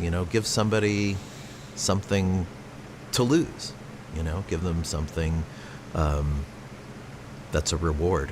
And so, yeah, I tagged along. I mean, it was super. I didn't go in, I couldn't go in with them, but I drove from her home with her to the prison gates, dropped her off, and then I stayed in a motel for 2 days, waiting. How long were they It's allowed 2 to- nights. 2 nights. 2 nights? Basically like 48 or 36 hours. That doesn't sound like prison to me. Yeah. In a little apartment unit where they can order food, and there's a kitchen and a TV. It just sounds like a typical It's Saturday actually night. pretty nice. And you get to do it 4 times a year. And as some people joked, that might be more action than some married couples have. Yeah, right? That's right.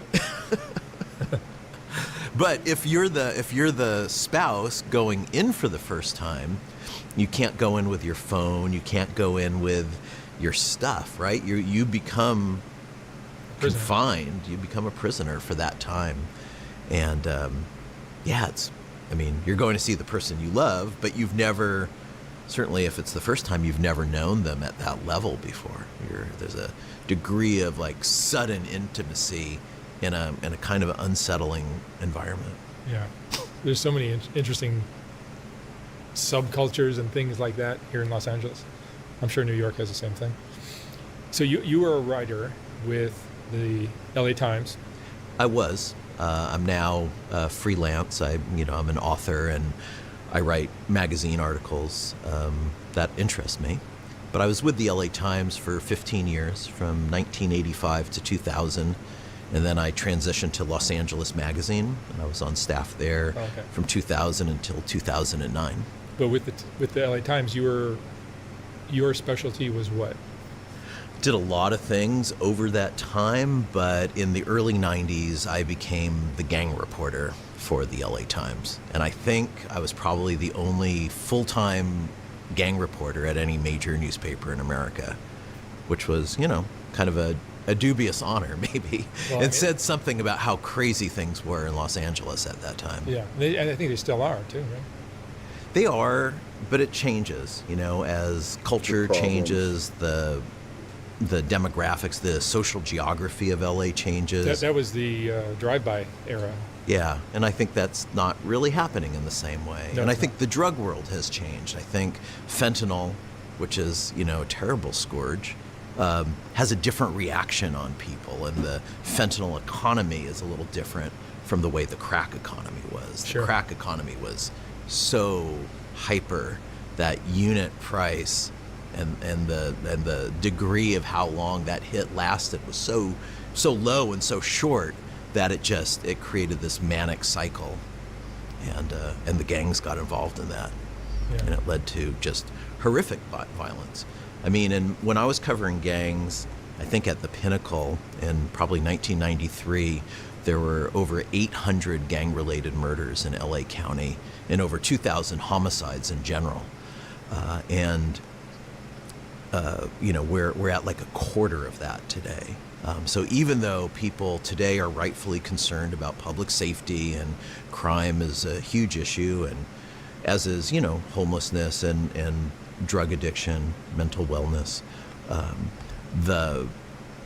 it is a lot safer in LA today than it was 25 or 30 years ago. I know people don't want to hear that, or I don't know if it brings comfort or not, but people, people come from LA from all over the world, and not everyone, whether they're coming from another country or internally within the US, they don't always have that institutional knowledge or that background. It all seems like the moment is the moment. And we're better off today. The gangs in LA, when you were covering them, it was mainly the Bloods, Crips, Hoovers, and The Hispanic gangs? Yeah, I would say so. I mean, the Bloods and Crips got all the headlines for a variety of reasons. They were especially active at that time. They were probably more involved in the crack economy than the Latino gangs were. They also, like the black narrative, the African American narrative in America is just more familiar to mainstream audiences, right? We know to some degree the history of slavery in America and the Civil War and the Civil Rights Movement and the idea of black Americans grappling with poverty and fighting against structural barriers and demanding some degree of equity and a seat at the table. We kind of recognize that, and on top of that, black culture is American culture. Whether it's music or sports or fashion or what have you. I mean, and the gangs were good at that. The gangs were, inventing a lot of that stuff, or other commercial forces would take those ideas and co-opt them and make money off of what the gangs were doing organically.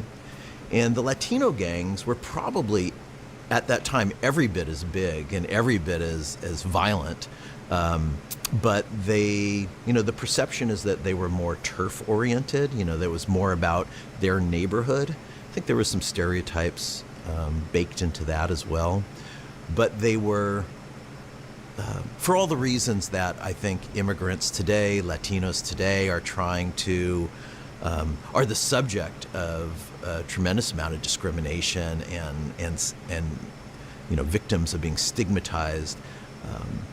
They were more outsiders at that time. I think that it was harder for mainstream to understand. Some of it was cultural, some of it was language, and some of it was just kind of maybe a quieter, lower key approach to handling business.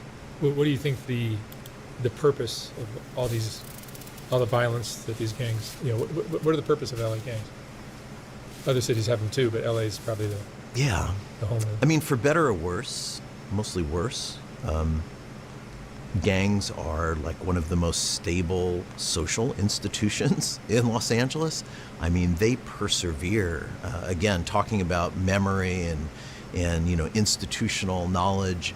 I mean, you have gangs more on the east side of LA that have been active for 100 years. I mean, that's incredible. Nothing lasts 100 years in LA. You have gangs. We're going to talk a little bit about my book in a moment. The Rent Collectors, which is about a gang in the MacArthur Park area. Yeah, it's a fascinating story. That was targeted twice by the federal government in back-to-back RICO cases in the early 2000s, and they're still around. They haven't gone anywhere, and so it raises a lot of questions about what do we do about this, or how do we coexist with gangs, because they're not vanishing. They fulfill too many needs. There's too many young people, mostly young men, who lack the hope and the self-image and a sense that their life matters and they have a future that counts. And the gang offers, a degree of belonging and acceptance. It offers an identity. It offers a form of organized power and control. I think if imagine you live in a neighborhood that the rest of LA says that's a war zone. You shouldn't step foot in that neighborhood, and you're a young guy growing up in that neighborhood. Well, you want to, you don't want to be a victim of that either. You want to show that you survived that war zone. You became part of the war authority in that neighborhood. You're not the victim of it. Mm-hmm. And it just satisfies too many real needs. It fills the void. It fills the vacuum in people's lives. In the case of the story I've written about in this book, the gang was a more stable structure than this kid had in his own home. Do you want to tell that story, or just give us a brief overview, because it's a really compelling story? Yeah. So my book, The Rent Collectors, is framed by two botched murders. and they take place. The first one takes place in the MacArthur Park neighborhood, and I feature which is basically like an annex to Skid Row. Well, yeah, if you put downtown in between in the middle, yeah, then Skid Row Annex is MacArthur Park. It's a mile west of downtown. Yeah, I mean, to paint the picture, it's like one of the densest communities on the West Coast. You have about 100,000 people packed into 2.5 square miles. The large majority of them are immigrants. Many of them are undocumented. Many have fled war and oppression in Central America.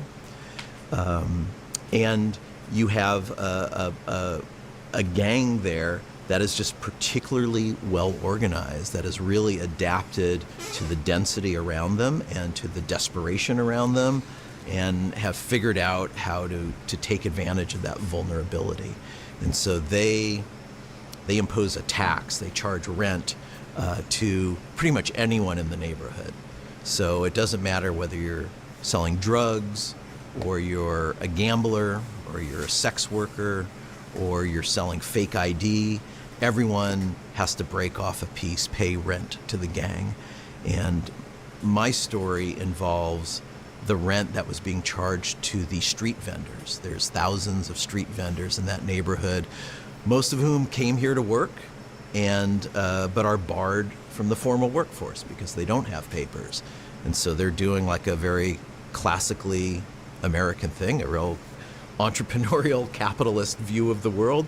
They're going to make something with their own hands. They're going to make tamales at home and bring them out on the street, or they're going to make a stew, and or they're going to go to a discount store and buy diapers or batteries or socks in bulk and then sell them piecemeal.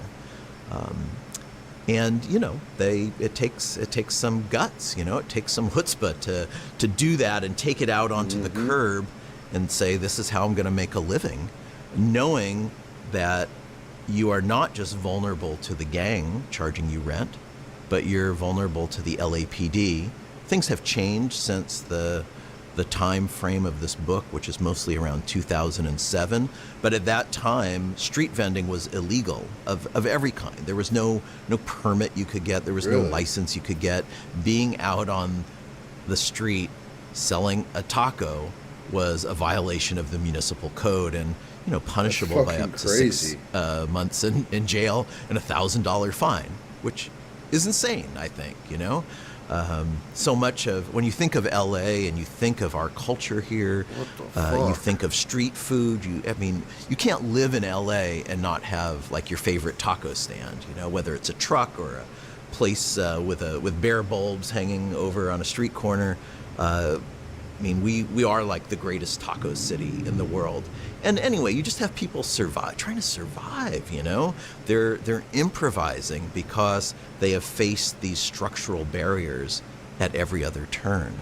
And so, for those folks, they're being hounded by the police and they're being taxed by the gang. And so they're really caught in the middle. And the book is also from their perspective, from the perspective of those street vendors. And you had a vendor, this is in 2007, who decides he's just not going to pay his tax anymore. Just tells the gang, screw you, the streets, they belong to everybody. And the gang responded by saying, this is not a game. You got to pay or you have to leave. And he refused. And I think of him, his name's Francisco. It took so much courage. It took gigantic balls to stand there and say, who are you to be charging me anything? Because these gangs are very, very violent. Yeah, you're playing a lethal game at that point. Fire, bro. And at one point they challenged him. They came and shoved him, and he pulled a knife on them. He's like, back off, motherfuckers. I'm holding my ground.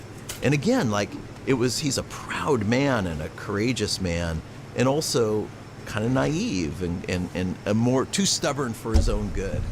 And he picked a fight with the wrong people. And the gang now needed to send a message to Francisco and to all the other vendors who are watching this. What is the price of failing to comply? But of course, the older, savvier members of the gang, they don't want to go out and, dirty their hands over a little 2-bit, mission like this. Francisco owed them like $50. I'm sure Francisco didn't think that there was going to be the death penalty associated with that.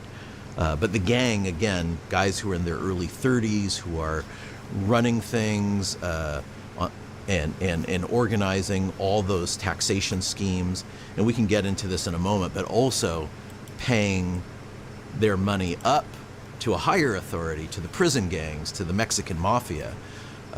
So they're both implementing a taxation scheme, but they're also the subjects of a taxation scheme.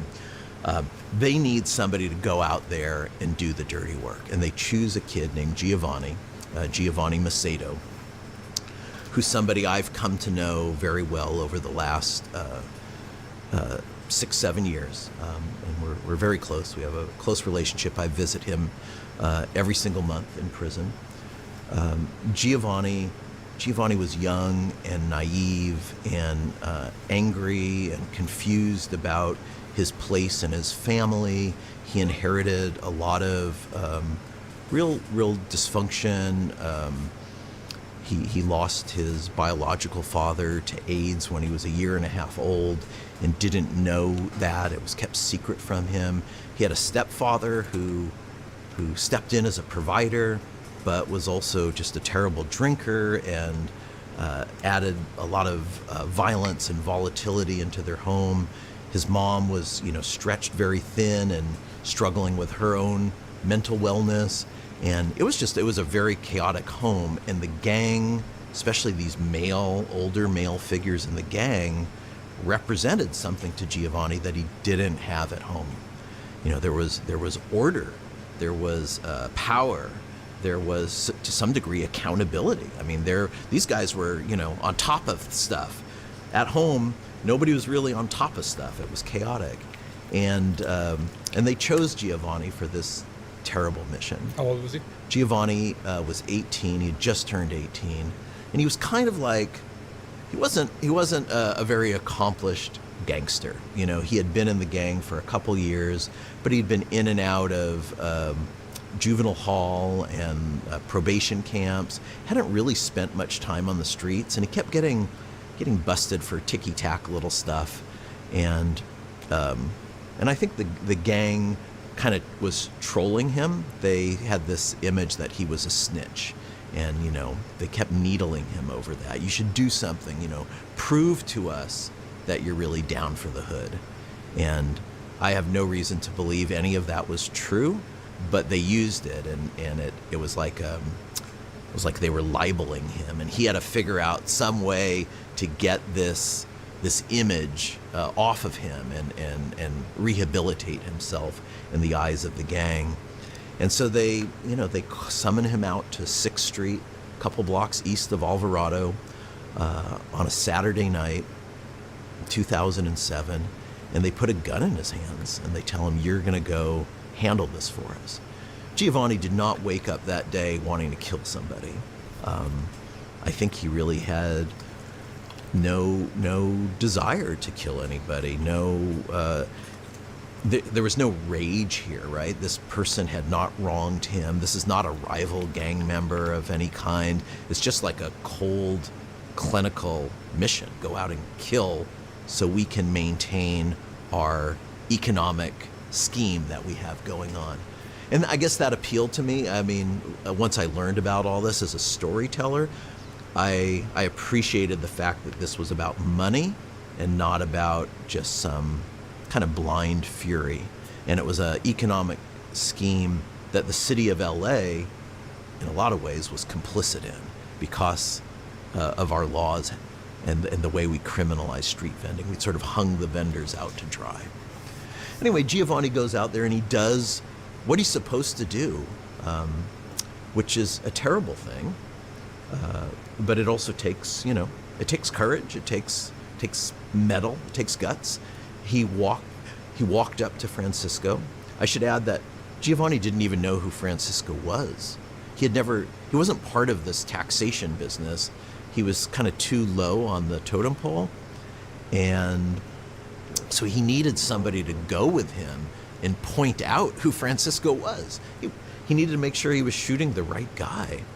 And they found somebody who was also like a rent collector who walked him down 6th Street and said, that's him. And so Giovanni now, with that information, goes up to Francisco and from closer than you and I are right here, you know, aims a gun and gets off 5 shots. Boom, boom, boom, boom, boom.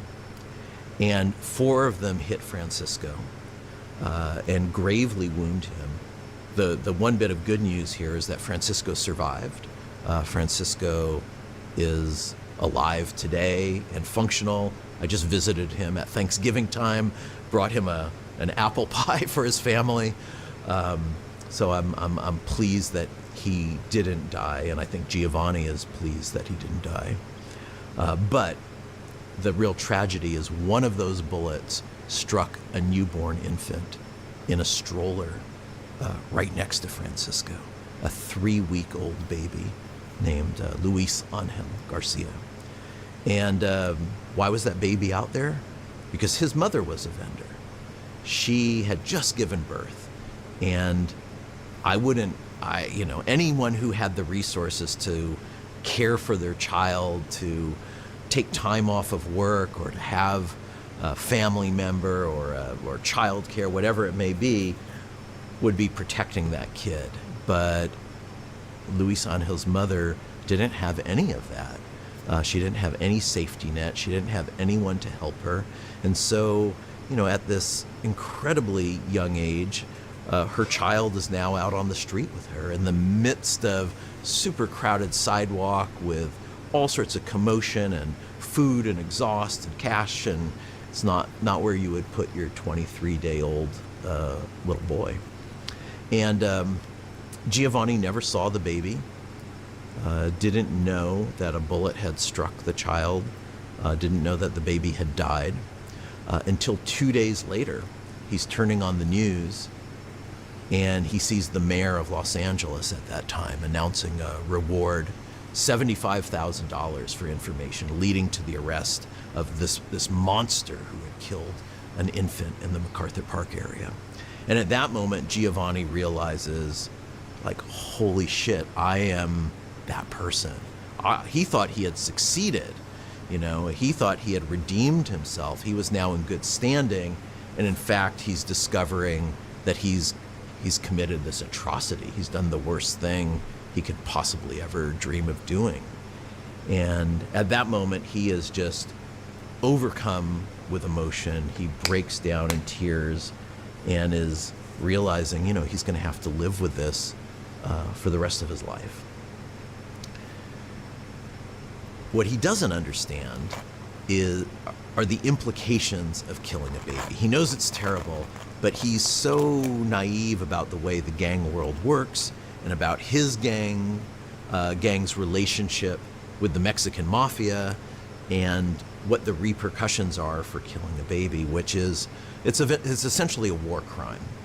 Gangs will embrace and endorse all kinds of mayhem that is part of the way they see their world operating or their business operating, the things they have to do to maintain control of a neighborhood or their drug revenues or their identity or whatever it may be. You do that stuff because it's part of the game, but you don't ever kill a baby.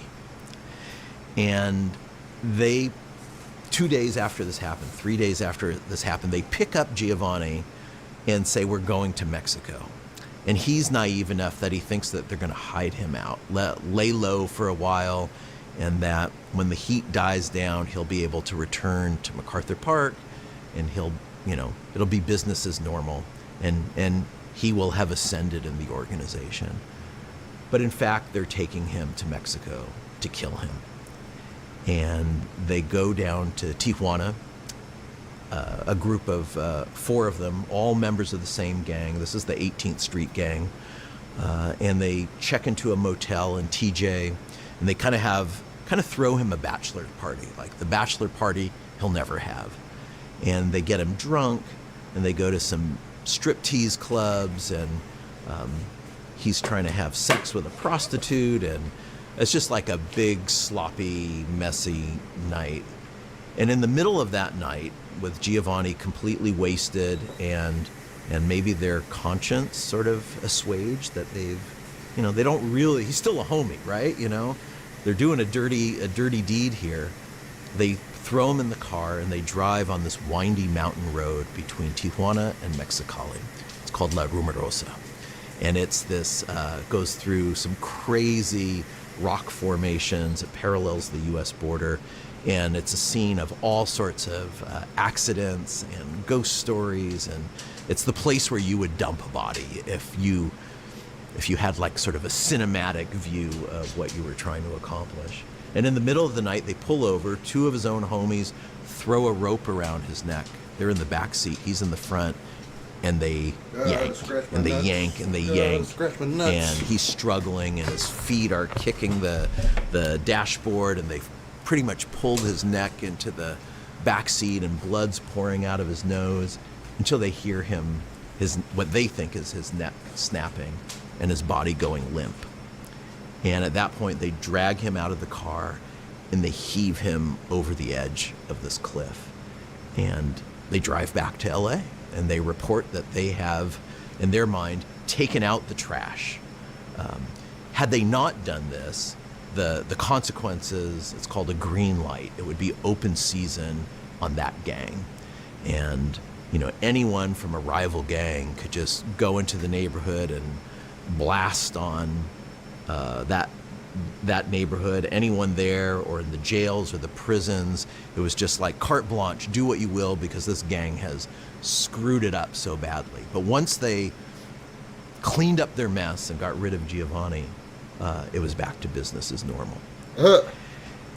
And incredibly, I mean, this is the, you know, too crazy to believe part of the story. Giovanni wakes up on the side of that cliff, and his neck is all torn up, and he's covered with blood and vomit, but he's basically okay. They haven't really done any internal damage. And he's able to crawl up the side of this gorge and get himself to the road. This guy with the gun and them with the strangling. I'm obsessed with that moment, because what do you do? Like, who are you at that moment, right? Like and where do you go? Yeah, I mean, you've done the worst thing probably any of us could ever dream of doing. You have now been betrayed and disposed of by the very people whose approval you were seeking, and now everyone thinks you're dead.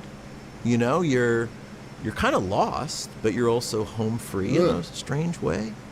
I mean, maybe somebody with more resources would, I don't know, go down Baja and become a fisherman on the Sea of Cortez or something, and hit reset and go, holy shit, I'm alive, and I never want to think about anything that happened before. Giovanni was a kid. He had no phone, he had no ID, he had no money, he had no shoes. They had taken those as they were heaving him over the edge. And he hitched a ride with a truck driver down into Mexicali, and the driver dropped him off near an OXXO store, these convenience marts that are everywhere. And he goes in there, and he looks like a zombie. You know, his eyes are completely bloodshot from the pressure and the asphyxiation, and his neck is like raw hamburger. Yeah. And, you know, I think anyone else would probably call the police, you know, or call an ambulance or something. And the cashier there, you know, saw something for him, in him, felt something for him, saw that he was in trouble, and allowed him to use the phone. And he ended up calling his mom, who he had a very strained relationship with at that time. And she drove down. She was in the Antelope Valley area of Los Angeles, north of central LA. And she has to navigate in the middle of the night all the way down to Mexicali, and picks him up. And now he's got to figure out what to do, what next. And he ends up going into hiding in Utah with his girlfriend. They know somebody who was living there. And Giovanni ends up working for a slaughterhouse. He's carving up cow carcasses for several weeks in the winter of 2007. But is having this kind of beautiful suburban life, you know. It was like it came too late for him. He had like stability there, and he was making a decent paycheck, and there were snow-capped mountains around them, and the air was fresh, and there was no other gangs to bump into, and it was like, damn, like why couldn't he have found this earlier? But eventually he became aware, the LAPD became aware that he was alive. They had assumed he was dead.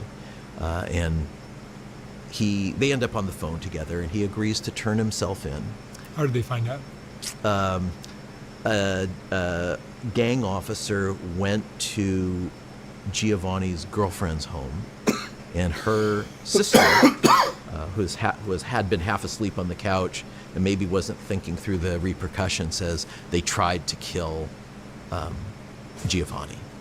And that's the first time the LAPD thinks, oh, he's alive. So they hadn't heard a peep about him in weeks. And, they left a phone number for him to call.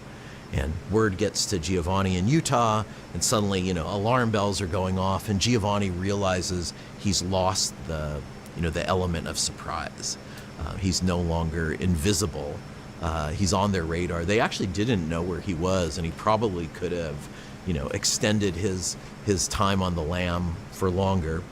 But his conscience was getting to him, and the police had raided his mom's house in that time, and she had to kind of cover for him and say, I don't know where my son is. And he didn't want her, anyone else, to kind of take the fall for his misdeeds. So he agreed to turn himself in, and that same night, LAPD was at his door, ready to take him into custody. And there's a moment in the book that just always touches my heart, and I think it tells you something about who Giovanni was at that time in his life. The detective calls him out. Giovanni walks up to him, and the detective says, put your arms up, and he's gonna, frisk him, touch him for weapons. And as he's doing that, Giovanni turns towards the detective and puts his arms around him, and he's hugging him with tears in his eyes. The guy that's taking him into custody, but he's a male figure, he's an authority figure. He's somebody that traveled all the way to Utah to find Giovanni. And I think Giovanni just felt that relief and that the depth of caring for him, even though the consequences were going to be disastrous. And that same night, he confessed to the whole crime. No lawyer present. When I eventually had a chance to talk to Giovanni about this, I was wanted to grab him by his shirt and say, don't you watch TV? Don't you see the movies? I need a lawyer. And it, on one hand, it screwed him over because he had no leverage. He'd sort of given away everything. And at the same time, by turning himself in and agreeing to cooperate, he bought himself a second chance. And he ended up testifying against his former gang in 3 different trials. And there's something about that, too, that really captivated me. I mean, here's a kid who literally rises from the dead to haunt his former homies. Yep. And, he was the star witness in these cases that put away dozens of members of his own gang. And in return for his cooperation, he got a 51-year prison sentence, which seemed just unbelievably brutal for somebody who was manipulated by these older, savvier people, and who were the big fish that the LAPD and, frankly, the FBI were after. They wanted the guys who sent Giovanni out on the street. But those guys were smarter and got attorneys, and the shot caller for the gang ended up negotiating a deal for 24 years in federal prison. And it always seemed incredibly unjust to me that the heavyweight guy got less than half the time that Giovanni got. So I was living in this neighborhood. I had an apartment in MacArthur Park. Everything that I've been describing was basically outside my windows. I looked out on the park itself. You lived in the middle of it? For 10 years. Wow. And the crime had already occurred when I moved in, but the trials hadn't. So I'm reading about this case. I'm hearing about Giovanni's testimony, about him, again, the perpetrator of one botched murder, the survivor of a second botched murder, and I'm looking out at this ecosystem that had led him astray. And I see, the cops, LAPD squad cars rolling through the park, and the ghetto birds flying at night, floodlights coming through my window. I see gamblers, rolling dice out on the park. I would see dead bodies washing up from the lake. And I would get to know the vendors, the guy who made fresh orange juice at the corner of 7th and Alvarado, and the lady who sold socks at 6th and Alvarado. And I began to soak up that world and realize, like, this is a book. It's a crime story, for sure, but it's about more than a crime. It's about kind of the microcosm of LA at its most complicated and its most precarious. And in a world that I think we kind of all have an obligation to look at and try to understand, and it's so easy to turn your head or even pretend that it's not there.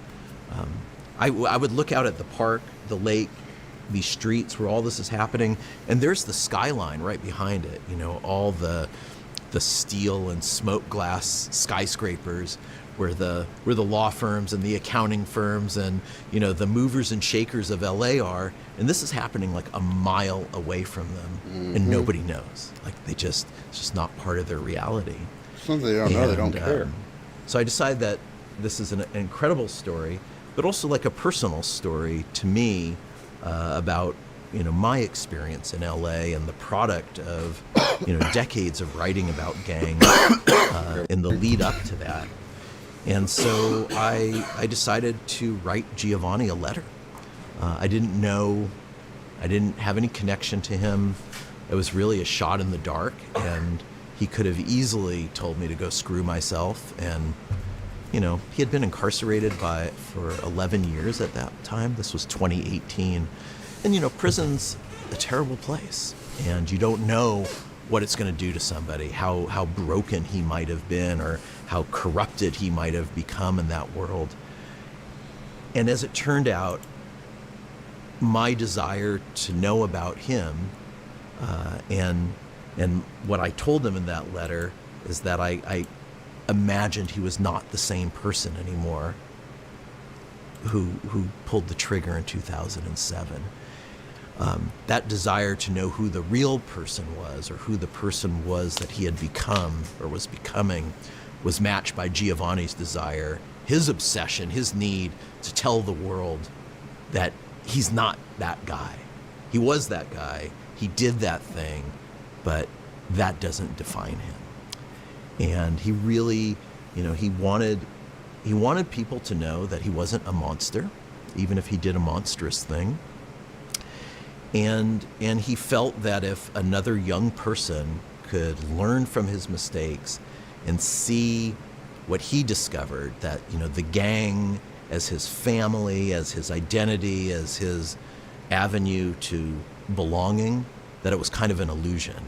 And that family turned on him the minute things got tough.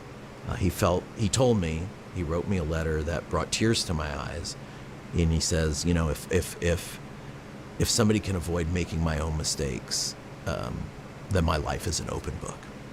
And that began a relationship with in-person visits and correspondence back and forth. And now that inmates have tablets in the California prison system, we can, message each other by text, and we can do video calls, which we usually do every weekend.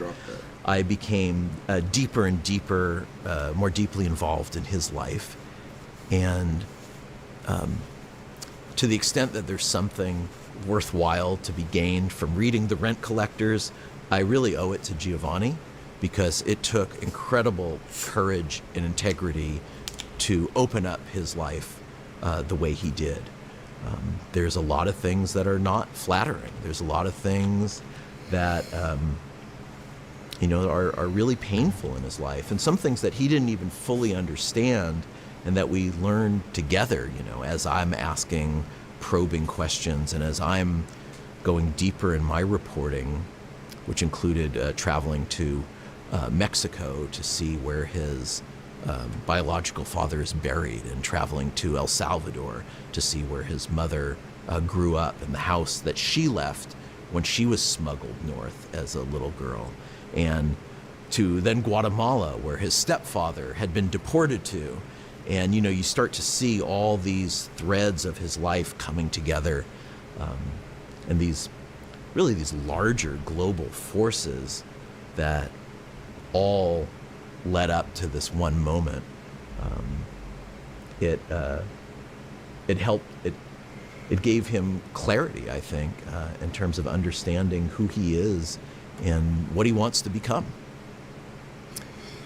I should add that due to some, I think, really meaningful sentencing reforms in the California, passed by the California legislature, there's a recognition that when young people commit crimes, their brains aren't fully formed, and they're more susceptible to peer pressure, and they're not as culpable as a result. And even though he did something that he needs to be held accountable for, and Giovanni would be the first to admit that. He's not anybody who's saying I'm innocent or I don't deserve to be in prison. He knows he has to pay that price. But at the same time, how long? When does he cease becoming a risk? And under these new rules, he's entitled to a parole review in his 15th year of incarceration. And without giving too much away from the end of the book, I can say that he hasn't had that parole review yet, because he wants to put his best foot forward. He really wants to show that he's doing the work, the school work. He's taking community college classes. He got his GED in the time that I've known him. He's got like labor, real work in the prison system, and he's taking all the self-help classes that you can imagine. He wants to go in front of that board and say, truly, I'm not the same person anymore.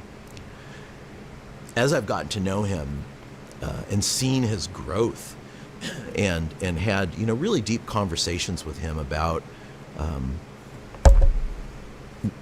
kind of owning up to what he did, but also forgiving himself for what he did, and making him more aware of who his victims were, because he didn't know, and since he never stood trial, he was a cooperator. So he never faced his victims ever again. So this vendor, Francisco, Giovanni saw him for like 3 seconds 17 years ago, and that's it. And so, I've had to illuminate him more on all of that, and help him understand what he took away from Francisco and from the baby, and at the same time cheer him on when he's doing the good work. And it's kind of, we shouldn't be surprised, but when he would call me up and say, he calls me Tio, by the way, Tio. Actually, he calls me Tio Gatos, because of cats as my last name. Tio Gatos. Hey, I got 100% on this test, and I would feel this kind of swell in my chest, and I would say, I am so proud of you. You're doing great work. Have you become like a father figure to him? In some ways, yeah. They're really... there's a statement out there. It goes, if the child loses the mom, the child loses a home. If a son loses his mom, he loses a home. If a son loses his father, he loses his world. It's crazy how having a father there can really... or just somebody to look up to. Just looking up to the right person can make a big difference, man. That's fucking nuts. Plain motherfucker. There really hasn't been a male figure in his life who can play that role. I say something like that to him, and then I catch myself and I think, how many times did he hear that growing up, you know? I have a son who's a couple years younger than Giovanni, and he's probably heard me say, I'm proud of you so many times that he takes it for granted. And you ask yourself, gosh, if Giovanni had just heard that a little bit more, if somebody was able to encourage him and see the goodness in him and nurture that and reward that, like, I feel like it didn't have to be this way. And I guess that underlies a lot of the storytelling I do. And I think it's kind of what motivates a lot of your work too. It's exactly what motivates a lot of my work. You know, it's this you know, we face like really painful situations, and we talk to people who are, you know, have all this like internalized anger and rage and confusion, and are often medicating their pain or acting out, wanting to hurt other people because they've experienced that hurt. And I think in all of that is you want to believe, first of all, that those people have a way out, you know, that nobody is beyond repair. Well, there's a couple people in my book who just need to be locked up forever, but Giovanni's not one of them. And, you know, we all, you know, once you see people as real human beings and, you know their name and their face, and you see their humanity, you know, they're not a category. It's not gang member, or it's not felon, or it's not whatever. It's Giovanni, and that empathy, I think, is really healing for everybody. But it also taps into this idea, like, it just doesn't have to be this way. Like, nobody is destined to grow up to be a gang member, you know? Nobody is destined to grow up to pull the trigger in a terrible crime.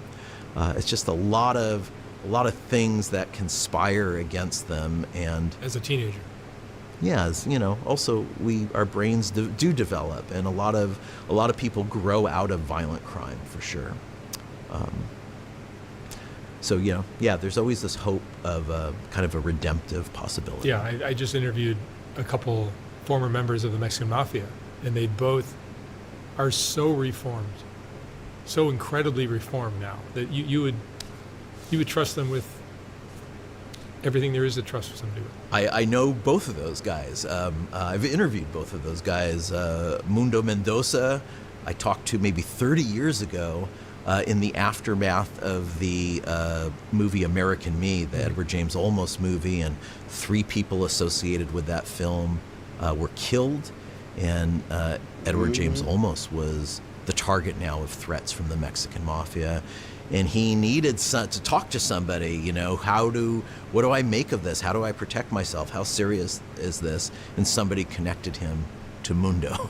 And they had lunch together, and Mundo very graciously shared with me what that was like, talking to Eddie at a really difficult moment in his life. And then, you know, Rene Enriquez, boxer, is in my book. You know, he's somebody who sheds light on how the Mexican Mafia operates, and who the godfather is, who is overseeing all this stuff in MacArthur Park. Yeah, I just want to add that it's so crazy that everything that was happening out on the streets, Giovanni shooting Francisco, was ultimately to serve the interests of a guy named Puppet, who was doing life at Supermax in Florence, Colorado. This guy is 1,000 miles away in the most, intense, dehumanizing, secure facility that the U.S. government can devise. This is it. El Chapo's there, the shoe bomber's there, the Unabomber used to be there, Puppet's there, and yet Puppet, from practically solitary confinement, is orchestrating these rent collections out on the streets of MacArthur Park. And I mean, it's terrible, and it's also like, you just go, wow, at the same time. There's a certain kind of evil genius, a dark imagination that can't be confined. And you think about the talent, and you saw it with Rene, Boxer Enriquez, the level of like charisma and wisdom and eloquence, and like these are people that would be successful in so many other environments. Oh yeah, you could see him as a politician, as a lawyer, as a doctor, as anything. Absolutely. It also, you know, it takes a lot of smarts to rise to the top of an organization like that. And you know, I think I was talking to somebody recently who read my book and said she liked it, but then said, I'm not the audience for your book. Your book is aimed at the young person who's at risk of becoming the next Giovanni. And I said, I disagree. I think you think this isn't your world. You think this doesn't apply to you, but it does. Like, we're all connected to this, and your ability to see Giovanni's humanity, your ability to see the ways that LA might be complicit, whether it's through neglect or through policies or through oppressive techniques that fomented all of this stuff. And so, yeah, I mean, that's the bottom line of everything, is that, you know, there really is no us and them, and these lines that separate us, and especially in a city like LA where there's all kinds of boundaries, right? We have very elite, affluent areas that erect fences and gates and say, keep away from here. And then we have poor, distressed communities, and we're told, keep away, don't go in there, it's not safe to go in there. And it's like, how did we get this way? You know, we're all in this together. Yeah, we are. Yeah, we're all part of the same. We're all the same person, I think. Yeah, absolutely. And it's hard. It's challenging. You know, my book asks you to feel Francisco's pain as a victim of violent crime, and have your heart break for a 23-day-old infant who never had a chance, and at the same time feel something for the person who did that damage. And can you hold those two feelings in your head or in your heart at the same time? It's not easy. No. All right. Jesse Katz, thank you so much for sharing a bit of your... It's interesting when you know somebody's crimes, but it's a little bit different when you know their actual story.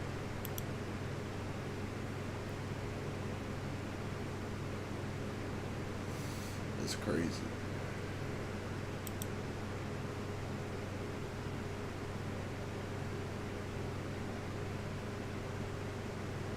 Oh shit, I didn't know he was in Software Underbelly.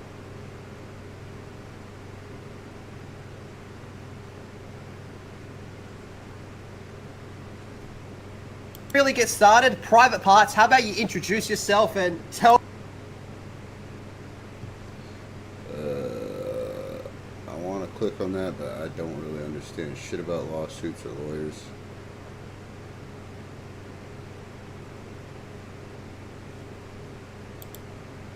You get to be kind of like what a cop is when they just see too much bad.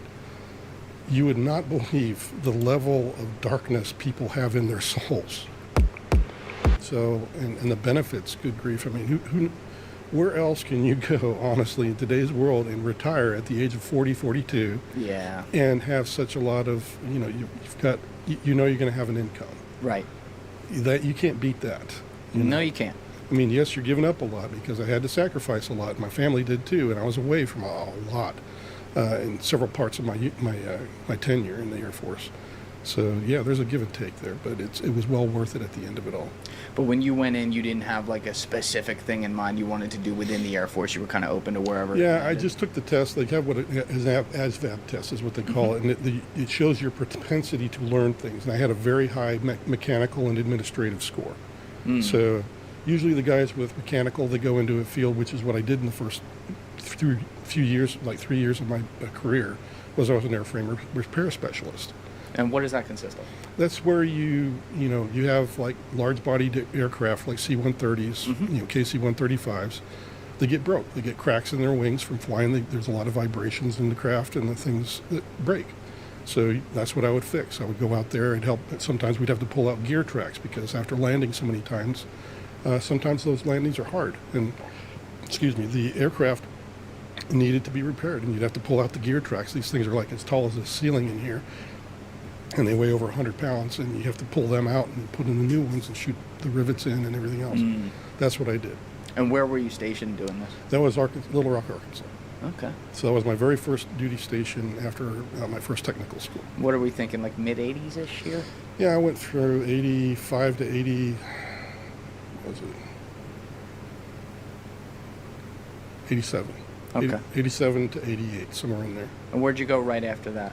That's when I had to cross-train out, and because they had too many people in my career field. And then when that happens, they just take the extra people, usually the lowest ranking people, and they requalify them in another field. Right. So I switched over to Intel at that point, and I ended up in Sembach, Germany for my first duty station.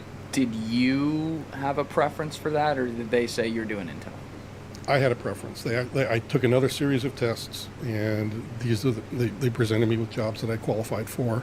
And I saw the one that said, ooh, I'll be monitoring telecommunications, and I'll have a top secret clearance. And I was like, ooh, I want Sign me up, baby. Yeah, I was like, spy shit. Yeah, I got this. I love this. So that's what I did. Okay, so, and where did you say they sent you again? For the second one, the second school was Goodfellow Air Force Base. And where's that? That's Texas. Okay, in Texas. So this is where you train in the telecommunications Yes. thing. Now, we started to talk about this earlier with some of the specific examples James was talking about where you're listening to things, to phone calls and stuff coming off the base. But, like, I guess prior to that, like, what's the full gamut of your responsibilities once they train you for that you're doing? You have specific training on protecting people's privacy first and foremost. Okay, because unlike my career field is unlike the ones that listen in on like our adversaries to our nation. We're talking about, I'm going to a military installation where American citizens and military personnel are talking. They're Americans, they have rights to their privacy. So you had to be trained on how to handle all that stuff. And then if you also heard and captured information about a crime that's going to be committed, like somebody's messing around on their wife or something and somebody's going to get shot, killed, whatever, you have to report that to the USI or another respective organization that can handle it. So you have to learn how to handle all those things as well as learn how to handle the equipment because the equipment is very technical as well. Like I said, sometimes we're monitoring radio and electronic frequencies and things like this. Some of the people I got trained actually was one of the few that got to do satellite comms on Inmarsat. I used to copy that stuff. So these are all the kind of responsibilities you would have. It's just taking down whatever telecommunications that are being used at the time. And we expanded out into cell phones when they started to become prevalent. And we expanded out into computers when they became a big thing as well, because in the 80s there weren't that many computers. Right. So we grew into all of those things, and that's what we were monitoring. So we would go out to the missions, we'd take in the emails, take in the phone calls and everything else. You go out to missions? What do you mean by that? Well, we'd go, almost always it was a 2-week mission, unless there was like an operation like Noble Eagle where you had to be there for months. So you're sent somewhere in the world where there's something going on, and you're like the Mr. Wolf team, open up the bag and say, all right, we're here to do our thing and take care of that for you. Yeah, like when Desert Storm kicked off, they just called us down to CENTCOM. We started our monitoring there.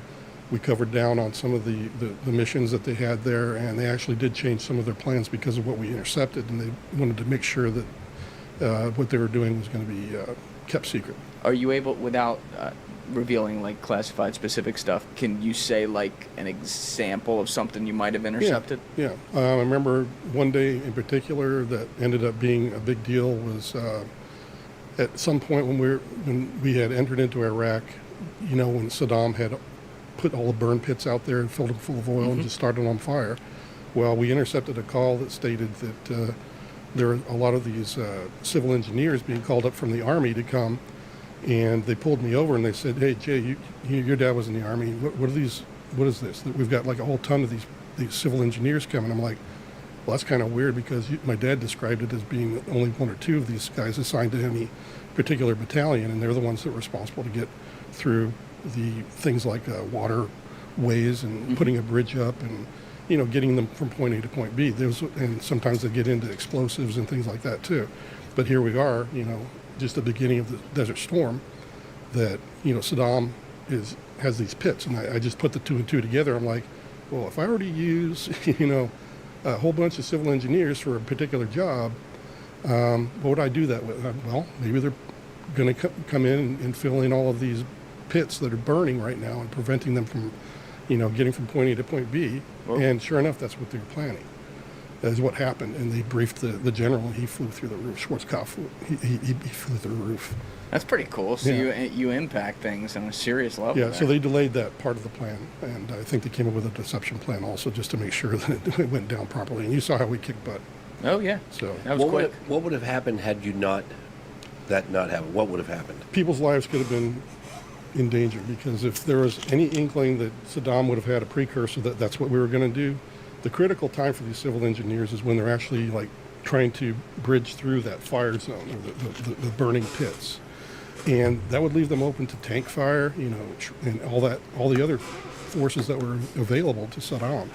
And he would have precursors to the next steps because he would know where we were coming from and where he would best put all of his forces. So you could have saved a lot of lives. Maybe, I don't know. Could have. I could have. Well, my team could have. Right. Bottom line is you're on the front lines of some of the most serious stuff for your job, like affecting it how you guys do it on your yes. Communications intel. Yeah, exactly. Did you like your work? I liked parts of it. However, along with all the phone calls that were mission related, you do get a lot of, I hate to say it and relate it this way, but you get to be kind of like what a cop is when they just see too much bad. You would not believe the level of darkness people have in their souls. And when they don't know they're being monitored, the kind of crap you get exposed to in their lives, it affects you because you're like, holy crap, I just heard this. What kinds of things? Just awful things like, pastors that are sodomizing your staff. You're talking really serious crap. And you do have to report on some of that. And then there's other times when you just, somebody and they're messing around on their wife, but at work you would never suspect. And so you're like, I know who you are. I know what the hell you're doing. You're not what you're portraying to people. And you just, I'm done. You just get to the point where you're just kind of like done with that part of it. So does it make you hate people? I didn't hate people. I just didn't like the dark side of people. And I was like, man, I just don't want to have to listen to this after a while. And I did that for so much of my career. I was so happy when they sent me to school to become a joint planner, and I actually got to help plan and make war plans and stuff because it got me out of my career field. And I didn't have to monitor the phones anymore, kind of thing, because it was just, it didn't help my PTSD, let me put it that way. Yeah. I already had trust issues from my dad. I didn't need this stuff, so that's kind of how it went. So yeah, it didn't help the PTSD. All right, so Desert Storm, I would say, just looking at the timeline here, though, that would mean that... Is that 91? Yeah. Is that 91? Yeah, 90. I think it's 91. We can check that, Alessi, but I'm pretty sure it's 91. So it's shortly after this where you get sent to Nevada, right? Yep. Yeah, I go from Sembach, Germany, for my first two years as a 1N6. A 1N6? Well, at the time it was called 209. We were 209s. English? That's a career field designator. It's Okay. usually a 6-digit number, and it has in there your precursor numbers, the first 3 digits, and it tells you your career field. So 209 was my career field, and then it starts the next 2 numbers. Designate at what skill level you are. There's 3 skill levels. At your skill level 3, you're an apprentice. Skill level 5 meant you were a journeyman, and you've been doing it a while. And then there's skill level 7, which is what I retired as, which is the highest level in craftsman. And I think there's only one other one that you get a top. If you actually max out your rank, like you're a chief master sergeant, and you have to go to another school for senior management and stuff like that, then you get designated with the very last one. Got it. So what was the decision process in going to Nevada? Was that something you were involved in requesting, or were you told to go there? What did you know? All I knew was whenever you are coming up for a new assignment, you're allowed to put in preferences.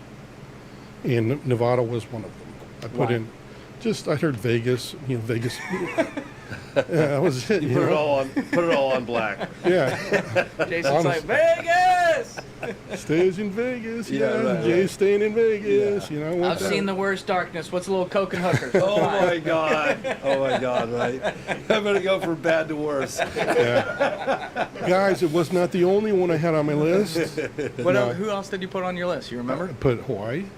Another great place. Another great place. Yep. So I had that, and then what was the other one? Colorado. Okay. All right. So you were all out west, though. Yeah, I loved the idea of the mountains. I loved that, and I loved Hawaii just for the fact that I'd never been there, and again Vegas because I'd never been there either. So it was more location based rather than whatever mission base was going to be. That was more Correct. your preference. Yeah, Okay. it was just out of where would I like to grow up? Yeah. So that's how it was. Yeah. And at this point, are you married with kids? Nope. No? I met my wife actually after the first year I was in the program. Okay, that's what we're about to get to. So you get to Nevada. This is still like just regular military stuff. What are you doing when you first get there? I end up underneath the training shop. So I'm helping train people in my position because I'd already been doing it for a couple of years. So I was able to train other people on the positions that we have. There was another side of the job that was different from the telecommunications monitoring that they do at Nellis. They since quit doing it, but they also had another part which they called doing the red flag exercises, which was going up to Black Mountain and doing all the other stuff we'll probably talk about and touch on. But that was another aspect that was very unique to Las Vegas work and Nellis work for me and everybody else that was a 1N6 that went in there. And you're training people. You're not even 30 years old yet. Yet you've been around.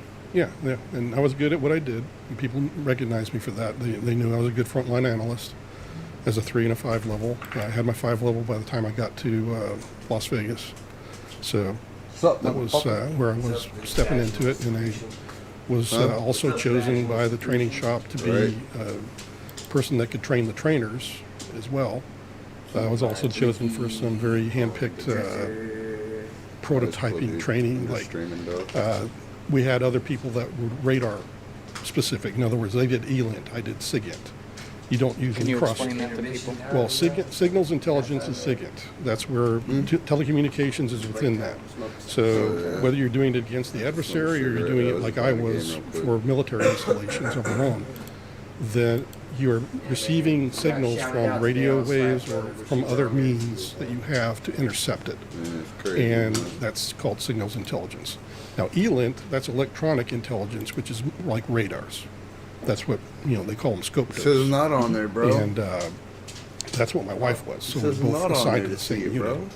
unit. And one of the prototype training that I got chosen for. Not yet. I will be. Send you another invitation, the third one. With having a SIGINT guy, because we've got a shortage of people that can come in here and do the ELINT side of this here at Nellis. Well, let's grab Jay. He's really smart on things, and he knows the systems really well. Maybe he'll take this. And that's how I met my wife. She was my trainer.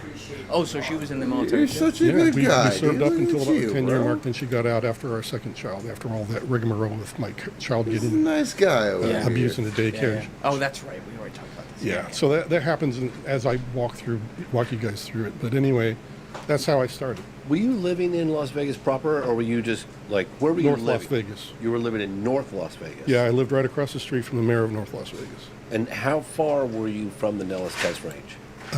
It's probably 2 to 3 hour drive. Oh wow! It's what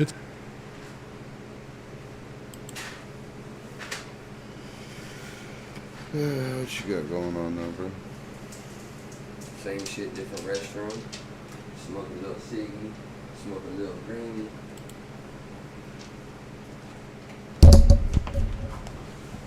Terrifying mental disorders you've never heard of. Cotard syndrome. During the late 1880s, French neurologist Jules Cotard had a very peculiar experience with one of his patients. Her name was Mademoiselle X, and she came to the neurologist claiming that she didn't need to eat anymore. She said this because she believed that she was dead. For some reason, this patient was fully convinced that she had no stomach, no chest, no blood, and no brain. And she knew for a fact that she simply wasn't alive and was not able to die. She told Cotard that she must have been condemned to eternal damnation, and for that reason she cannot possibly die a natural death. As if she could have, she would have died already, as her organs were rotting and she didn't have any blood. And because this patient believed that she had no internal organs, she simply stopped eating as there was no need to. And unsurprisingly, she later died of starvation. This interaction that Jules Cotard had experienced with this patient definitely left an imprint on him and forced him to document everything that this patient was saying and every symptom that they were having. Through this study, he coined the term Cotard syndrome and described the condition as the delusion of negation, stating that it was a psychiatric syndrome that varied in severity. He claimed that mild cases were characterized by despair and self-loathing, while severe cases were characterized by intense delusions of negation and chronic psychiatric depression. Now, although this sounds like an odd one-off story that happened almost 200 years ago, that's not at all the case, and this syndrome still exists today. And while it is extremely rare, there are still people suffering from this syndrome around the world. Cotard syndrome is also known as the walking corpse syndrome. The main symptom of having Cotard syndrome is having a strong belief that you are dead. Many people with this condition simply believe that their internal organs are rotting, or that those organs are missing altogether and they are just existing but not alive. A statistical analysis of people suffering from the study showed that 55% of patients with Cotard syndrome believed that they were immortal due to this condition, while the other 45% denied their own existence, claiming that they did not exist, which is definitely a hard sell when you're the one explaining you don't exist. Cotard syndrome is relatively simple to understand, but I'm sure for its patients it's an extremely terrifying experience. Just imagine being fully convinced that you're either missing organs or having organs that are rotting away, or just simply believing that you are somehow dead. It's almost mind-bending trying to even comprehend the mindset in the first place, so I couldn't even imagine how confusing it is to be experiencing that as a reality. Most of the people experiencing these delusions typically end up neglecting their personal care, refusing to eat, clean themselves, sleep, use the washroom, and also may experience self-harming behaviors. All because that they believe there is no reason to maintain a body that they literally consider to be lifeless. To this day, very little is known about this syndrome, but it is still associated with severe depression, schizophrenia, and other neurological issues such as brain lesions. Cotard syndrome is a very peculiar mental condition, but for this list, it's only the tip of the iceberg, and we're just getting into some of the most terrifying and rare mental conditions. Koro.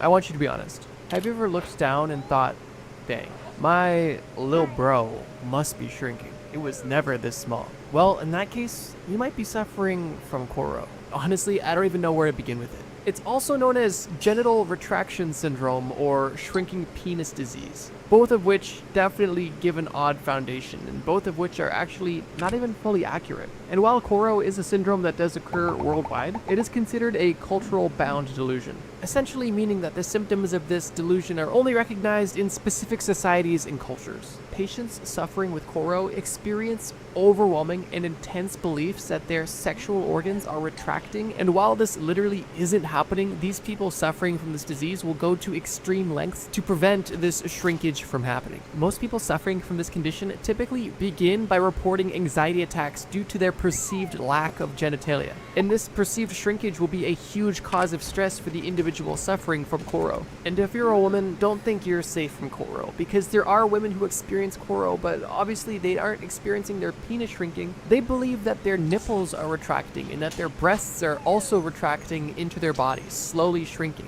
There are cases in which patients experiencing Koro symptoms will have these symptoms for years, and at that point it will be considered chronic. And to doctors, that is an indication of a potential comorbidity with body dysmorphic disorder, also known as BDD. Interestingly, a lot of people experiencing Koro also experience an intense anxiety or fear of impending death, essentially meaning that these people believe that their genitals will shrink so small that they are literally going to die. And this specific belief has a strong cultural link to traditional Chinese beliefs. This sounds kind of silly and obviously odd, but the delusions that these patients are experiencing are nothing funny and truly terrifying. This delusion can cause extreme anxiety, panic, compulsive behaviors, and even habits such as genital stretching to prevent this perceived shrinkage or retraction. The cause for this delusion isn't fully clear, but it is believed to be primarily fueled by cultural beliefs and stress. Now, like I mentioned, if you are experiencing Koro, you aren't actually experiencing any sort of shrinkage of any of your body parts, but what's interesting is that there is a bit of a devious feedback loop that you are getting. Typically, when people are experiencing a Koro attack, they will experience vasoconstriction, which will actually cause their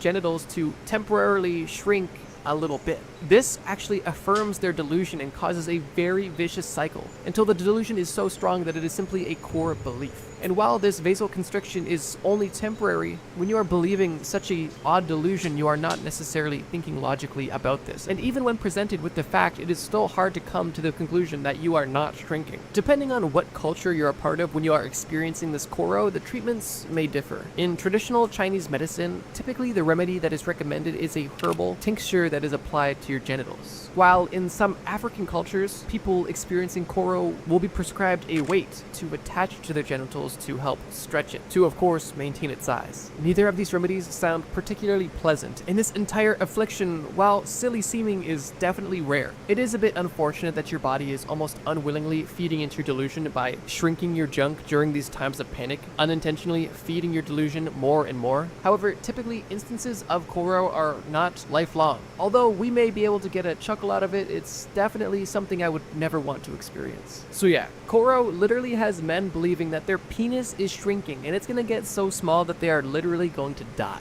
And it's still only the second entry on this list. Let's keep going. Body integrity identity disorder. Body integrity identity disorder, also known as BIID, is a condition that I felt made a lot of sense to put here because it kind of relates to the last one, although it's not fully the same. People who are experiencing koro disorder believe that one of their appendages is shrinking and they are trying to maintain it, whereas people with BIID experience essentially a disassociation from one of their limbs. What this means is that people experiencing this condition essentially don't want either part or one or multiple of their limbs because to them it just doesn't feel like it's theirs. To try to understand how these people are feeling, people with BIID have described it as imagining that you are growing a new limb. That would feel unnatural and you obviously wouldn't want that there. That's how people with BIID feel about their natural born limbs. And people experiencing this condition typically go to extreme lengths to essentially feel normal, typically by seeking amputation for the perfectly healthy limb. Some patients with severe cases of this disorder even wish and desire to become paraplegic. This condition is extremely rare and also uncommonly studied, meaning that there is not much known about it, besides the fact that it blurs the lines between psychiatry and neurology. And for most people suffering from BIID, treatment specifically focuses on understanding the underlying cause for this deep desire. And like I mentioned, for some, does result in amputation. Imagine how you would feel if you felt like there was a part of your body that simply was alien to you, and with nobody to relate to or to be able to give you any sort of answers. It must be a lonely and heartbreaking experience. One thing that came to mind when researching this specific disorder was that one episode of Dr. Phil when that lady poured, I believe it was like drain cleaner in her eyes to make herself permanently blind because she just wanted to be blind. I'm not sure if she was suffering specifically from BIID, but it definitely seems like she was suffering similar symptoms and obviously didn't feel like she was supposed to have the ability to see. But speaking of these limbs feeling alien, let's discuss the next mental disorder: alien hand syndrome. Alien hand syndrome varies pretty drastically from BIID in one major way.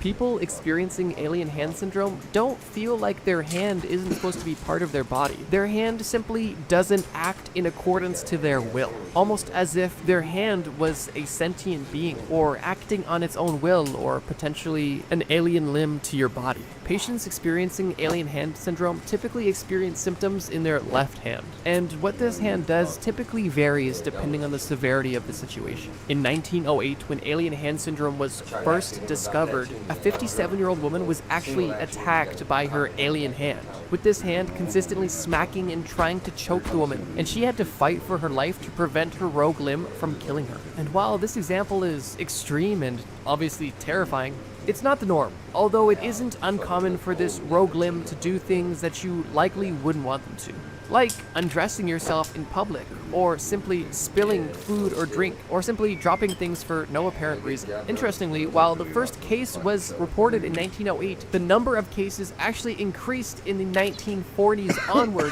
when a specific surgery for epilepsy began to become more popular. The specific epilepsy surgery that was correlated with alien hand syndrome was a surgery that essentially disconnected both sides of the brain, cutting the corpus callosum down the center of the brain. The corpus callosum is essentially a bridge of nerves that connects the left brain to the right brain. and disconnecting them, although effective for epilepsy, had consequences. And while that specific epilepsy treatment isn't the only cause for alien hand syndrome, it was definitely one of the most prominent initially. However, with more recent research, it has been discovered that people with medial frontal cortex or parietal lobe damage can also suffer from an alien hand. Although, depending on the area of your brain that was damaged, you will get a different type of alien hand syndrome, which is interesting and also pretty scary. Which I suppose makes sense, but definitely doesn't make it any less scary. People who had their medial frontal cortex damaged typically experience their alien hand being mischievous, with the most common symptoms being impulsive groping and the reluctance to let go of anything.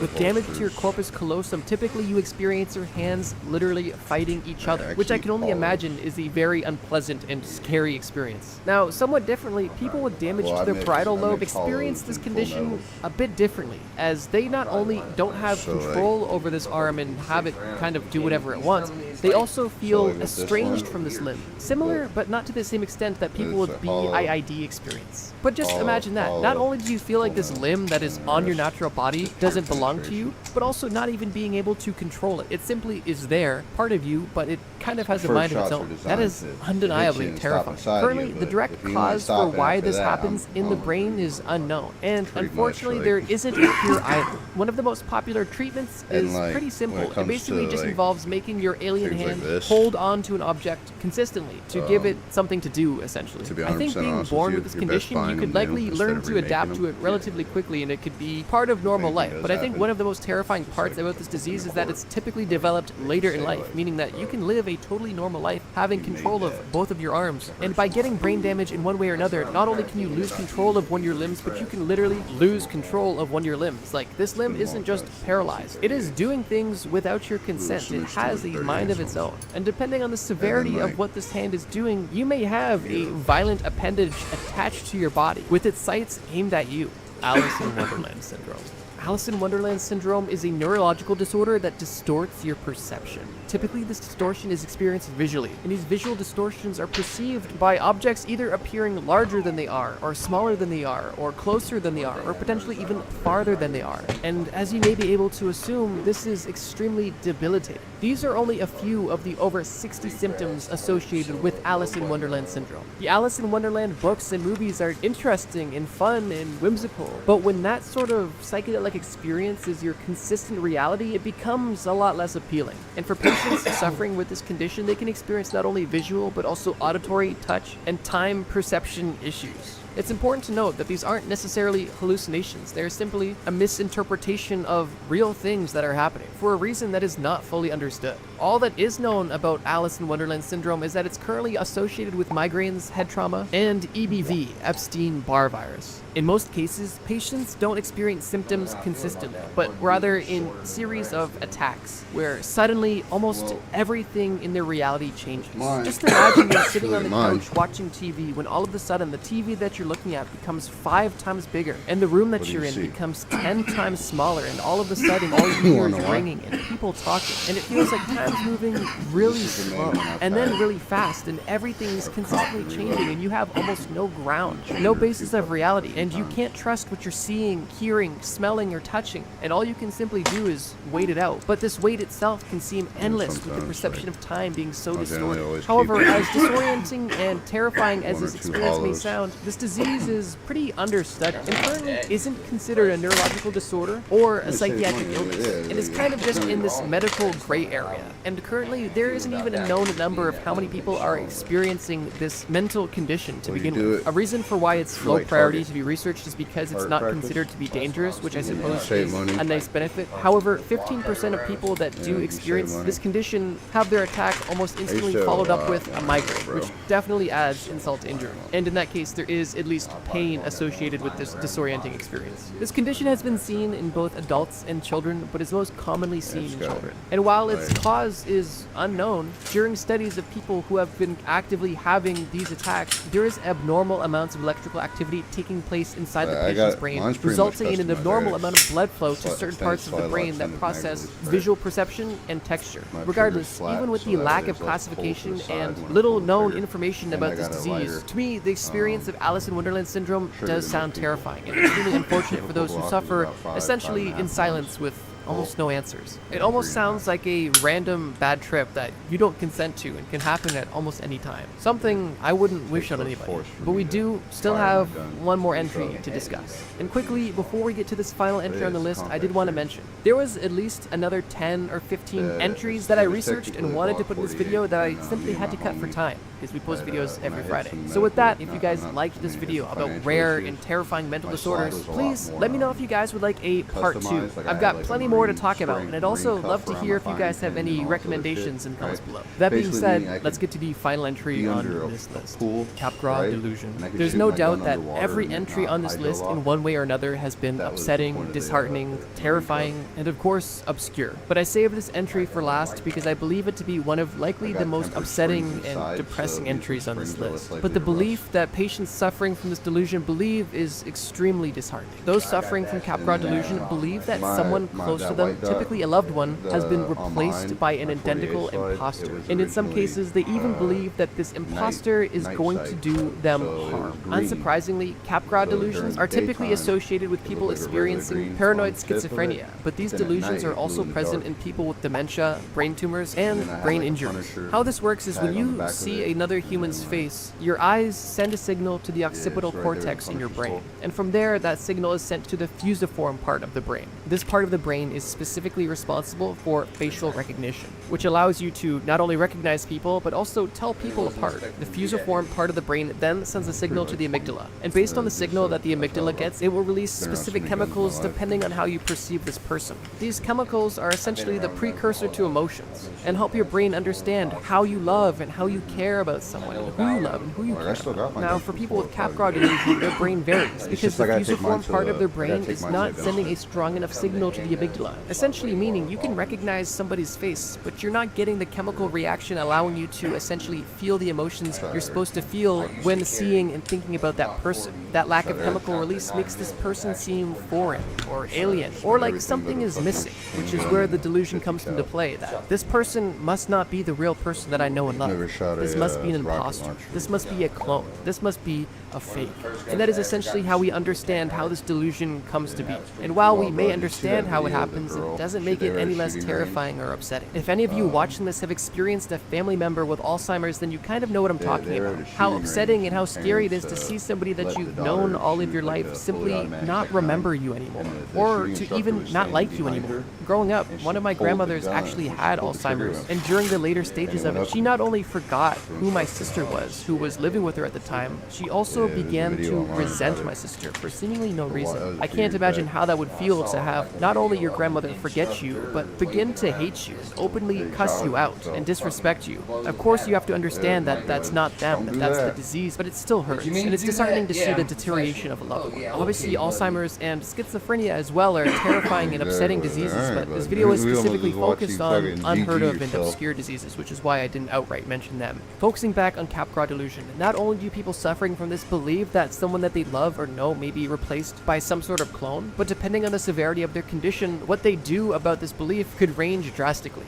For example, the person experiencing this delusion may refuse to talk to that person altogether, as they do not believe that that's actually their loved one. In other cases, the person experiencing these delusions may actually physically assault or attack these people, as they believe that they have done something negative with their loved one and replaced them, and they want to find answers. And in most cases, people refuse to believe any evidence to prove that they are not an imposter. And some people even become obsessed with exposing this imposter, going to almost any lengths to expose the true reality, which is obviously just a delusion. It's for this reason that I wanted to save this condition for the end of the list, because I believe on this list it's definitely the most terrifying and upsetting. And as of right now, there is little known, no cure, and not even treatment available for this delusion. Mental health is no joke, and in this video we discussed some truly terrifying and obscure mental health conditions. And I hope that more research will be conducted to help treat people with these conditions. I hope you guys enjoyed this video, and I thank you so much for watching. I post brand new videos every single Friday, and right now we're on the road to 1 million subscribers. So if you enjoyed this video, feel free to subscribe. And in case you haven't got your fix of Trust Me Bro videos just yet, check out this video on screen. It's a video about the DEA's most wanted list. It's basically the FBI for drugs. So it's a crazy most wanted list, and this list is literally all of the most wanted drug lords in the USA. So check it out.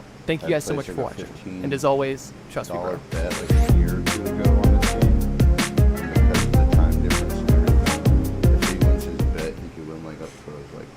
$100+ grand. Life is rough, so why not spice it up with a duster hit? The adrenaline fix for teens who laugh at life insurance. Or how about a dose of Foxy Methoxy? Because who doesn't love a classy sounding chemical thrill?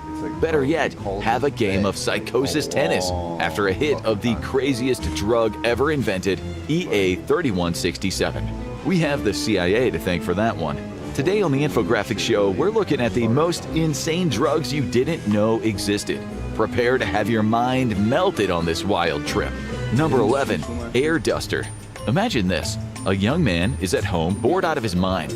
Like 98% of humanity, he can't afford Apple's $3,500 Vision Pro headset. So he goes for the next best thing. And no, it's not Netflix. He huffs a can of $4.99 compressed air, aka Air Duster. What a sweet deal. It's canned VR for the broke and brave. According to the Substance Abuse and Mental Health Services Administration in 2017, this was the natural choice for around 1% of 12 to 17-year-old Americans. Okay, that doesn't seem like a big number, but it is still about 210,000 kids huffing keyboard cleaners. It's enough.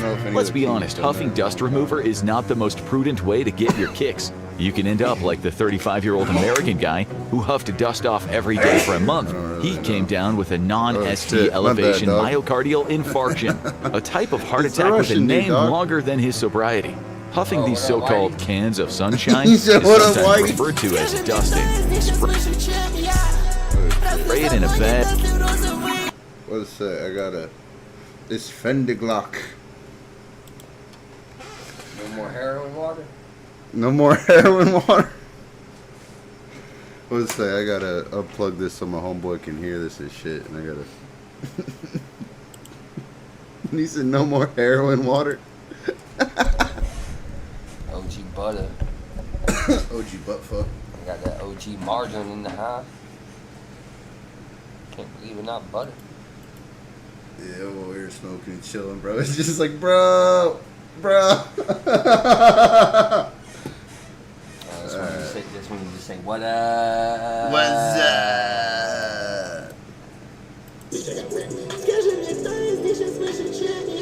Sounds like it's like a Russian. Did they say Russian Young Thug?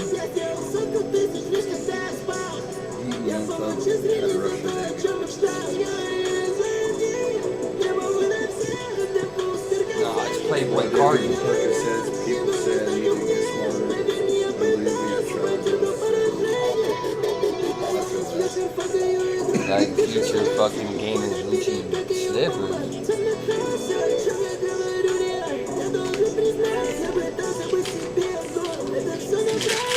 God bless America.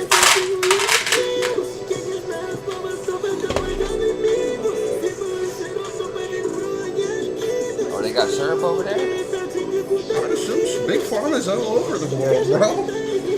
Oh, yeah, Russian accent. Oh, pink. Oh, they got the pink shit, huh?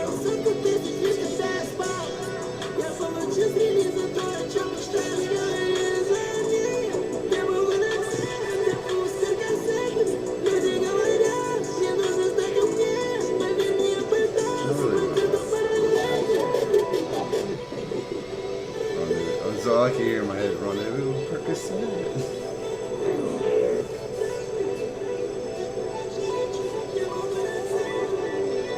There is something. No, there is something in the back of my head that I keep hearing when I hear it, but it's not like that. It's like one of them crying ass.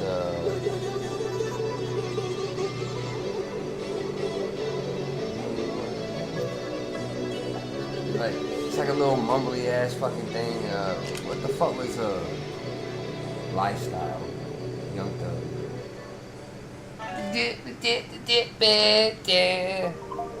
You know what's fucking unfortunate? I understand that song now. I think I got stupider.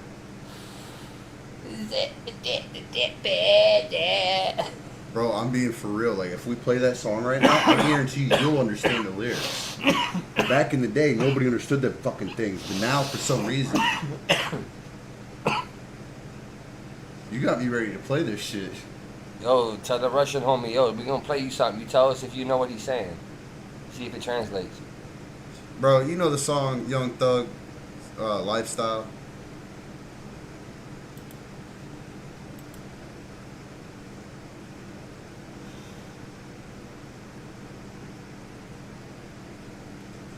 You know what I'm talking about, man? I almost said the N-word. Oh, you can't say that on here now? Oh, you want to play the whole playlist? No. Okay, you know who Young Thug is, obviously, but have you ever heard his song Lifestyle from back in the day?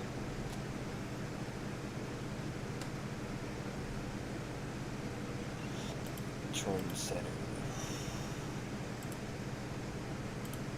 Bro, like, listen to this shit. Like, I'm pretty sure I'm not the only one that's... Like, I was listening to a clip of this the other day, and I could understand what the fuck he was saying.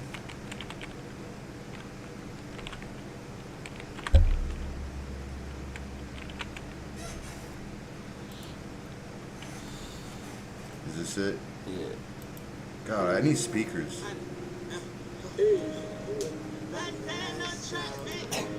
Yeah, man, on the back, Shit, one time on the track, man. Ski.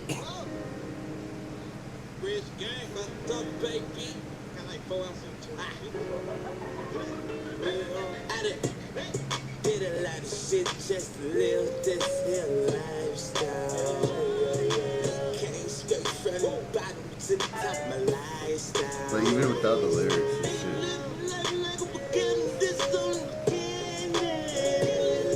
Like, I could understand it without the lyrics. I have to read it. God.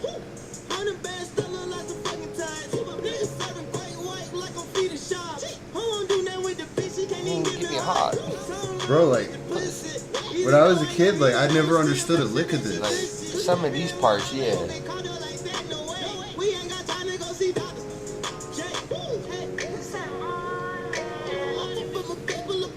This shit was so funny back in the day, bro. Yeah. Bro, back in the day, nobody would have believed this dude was doing all the shit that he was doing, bro. Getting caught up in RICO cases and shit. Everybody thought he was just a rapper back in this. And half the people think he gay.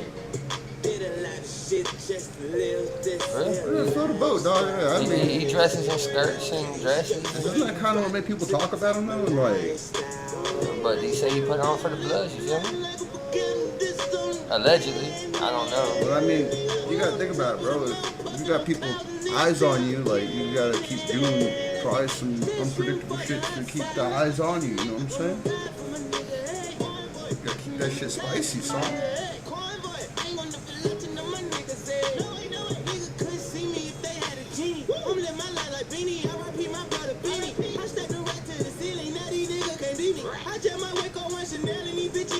Like, I don't know why I can understand that.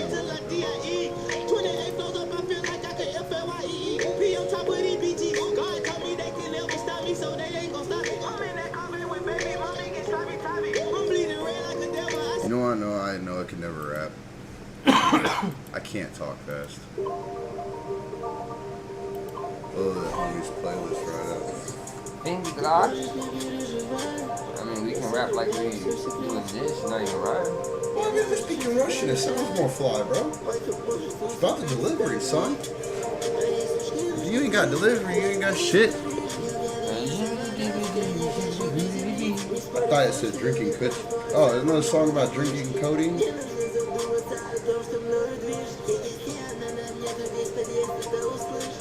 I mean, so far, he ain't said the word white yet, so. What? He hasn't said the word white yet, so. What was that word you were saying, homie? That you wanted to know the meaning of, dog? What word? I think you homie left. You left after I clicked it, played his shit.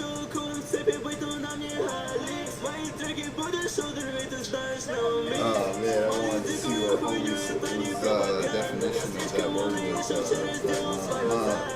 Mahmood. Oh, Mahmood? Yeah. Whatever the fuck that means. But it might be in like Armenian or something other than directly Russian. Who knows, bro? All I know is it's probably not a good thing to get called that the way they say it. Yeah, Mahmoud. Hey, yo. It's like getting called a puta in Spanish, I guess. I don't know what it means, but okay. Yes, sir. Oh! You said the word white, bro. I used to be white. That's what it said, man. I swear to God, bro. I used to be white. I used to be white. With hard work and dedication. With all his passion. I changed who I am. Well, I made sure to throw in you're passionate about, loading 96 cars in an hour. Oh, bro, so passionate, bro. You feel from my heart. Oh, if you bottom my ass. Okay. I like that one.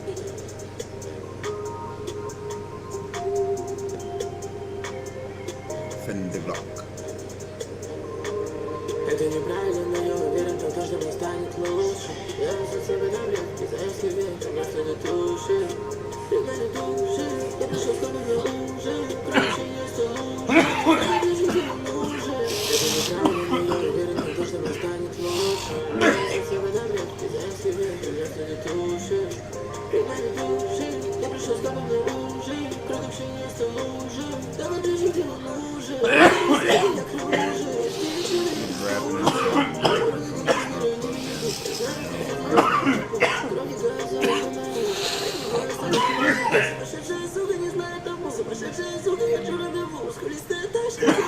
Oh, that'd be like.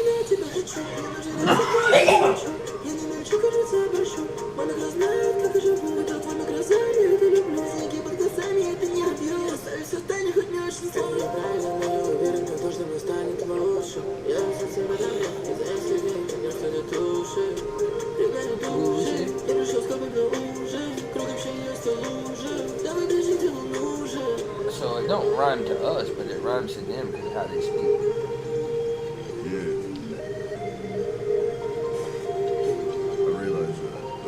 I just realized it on this one only, though. He's the only one I could really understand very well. I'm good, man. I gotta go make a video call. Make this shit, man. My, I forget where, Talk to the baby moms.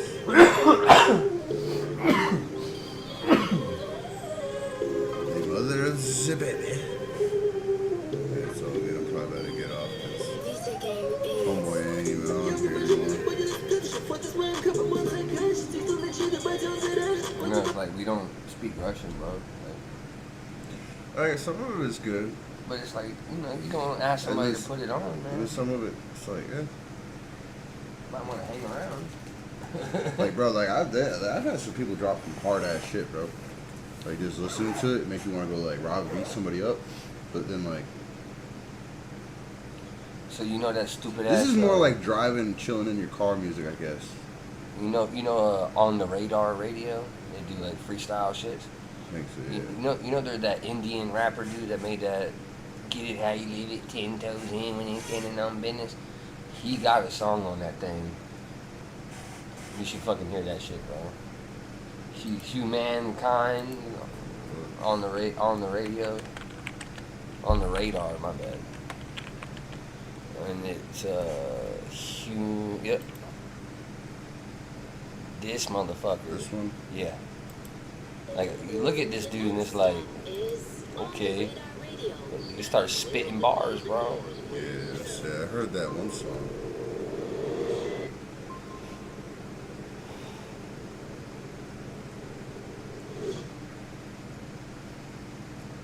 Yes, sir, baby. On the Radar Radio freestyles. Yo, Hanuman in the building. I'm gonna step out. He gonna step in. All right, let's go.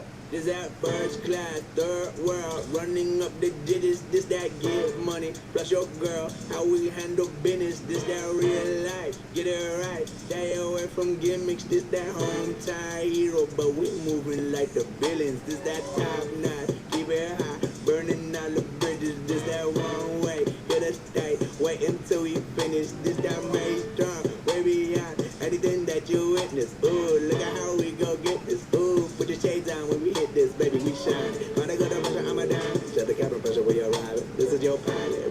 know we getting around. Dog, I love it because it's getting violent. Baby, get stay down about to do the high. Fucking up the scenes, my sign. Let them out, talking on my Johnson. Get on what I like, doing bounce. Yeah, bounce. Careful what you bring in my house. I ain't really fucking with that sucker shit now, but the vampires fucking with the cow.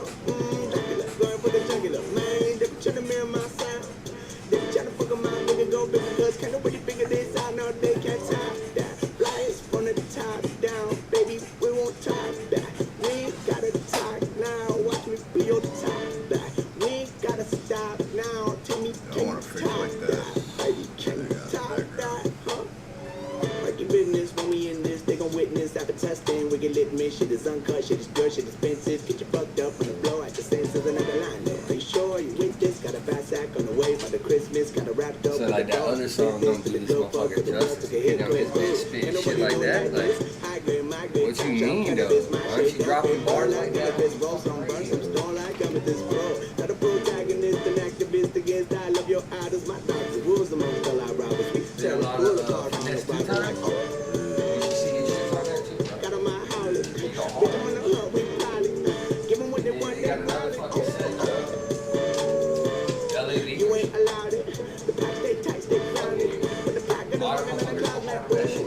Hello, did it. Watch me demonstrate it. It's more than what you seen on the news that we make it. If you think it, that we changing up our views, you confused with the moon rather than the bigger picture that we paint. Yeah, I know you tired of waiting. Yeah, I know you tired of pain. If you think that we don't get it, baby, one day that'll change. Got a chance to make it different. So we trudging through the trenches, oppositions, and defenses. Right there, that's a charging to the game. Extra blue. Monsters. You're a monster.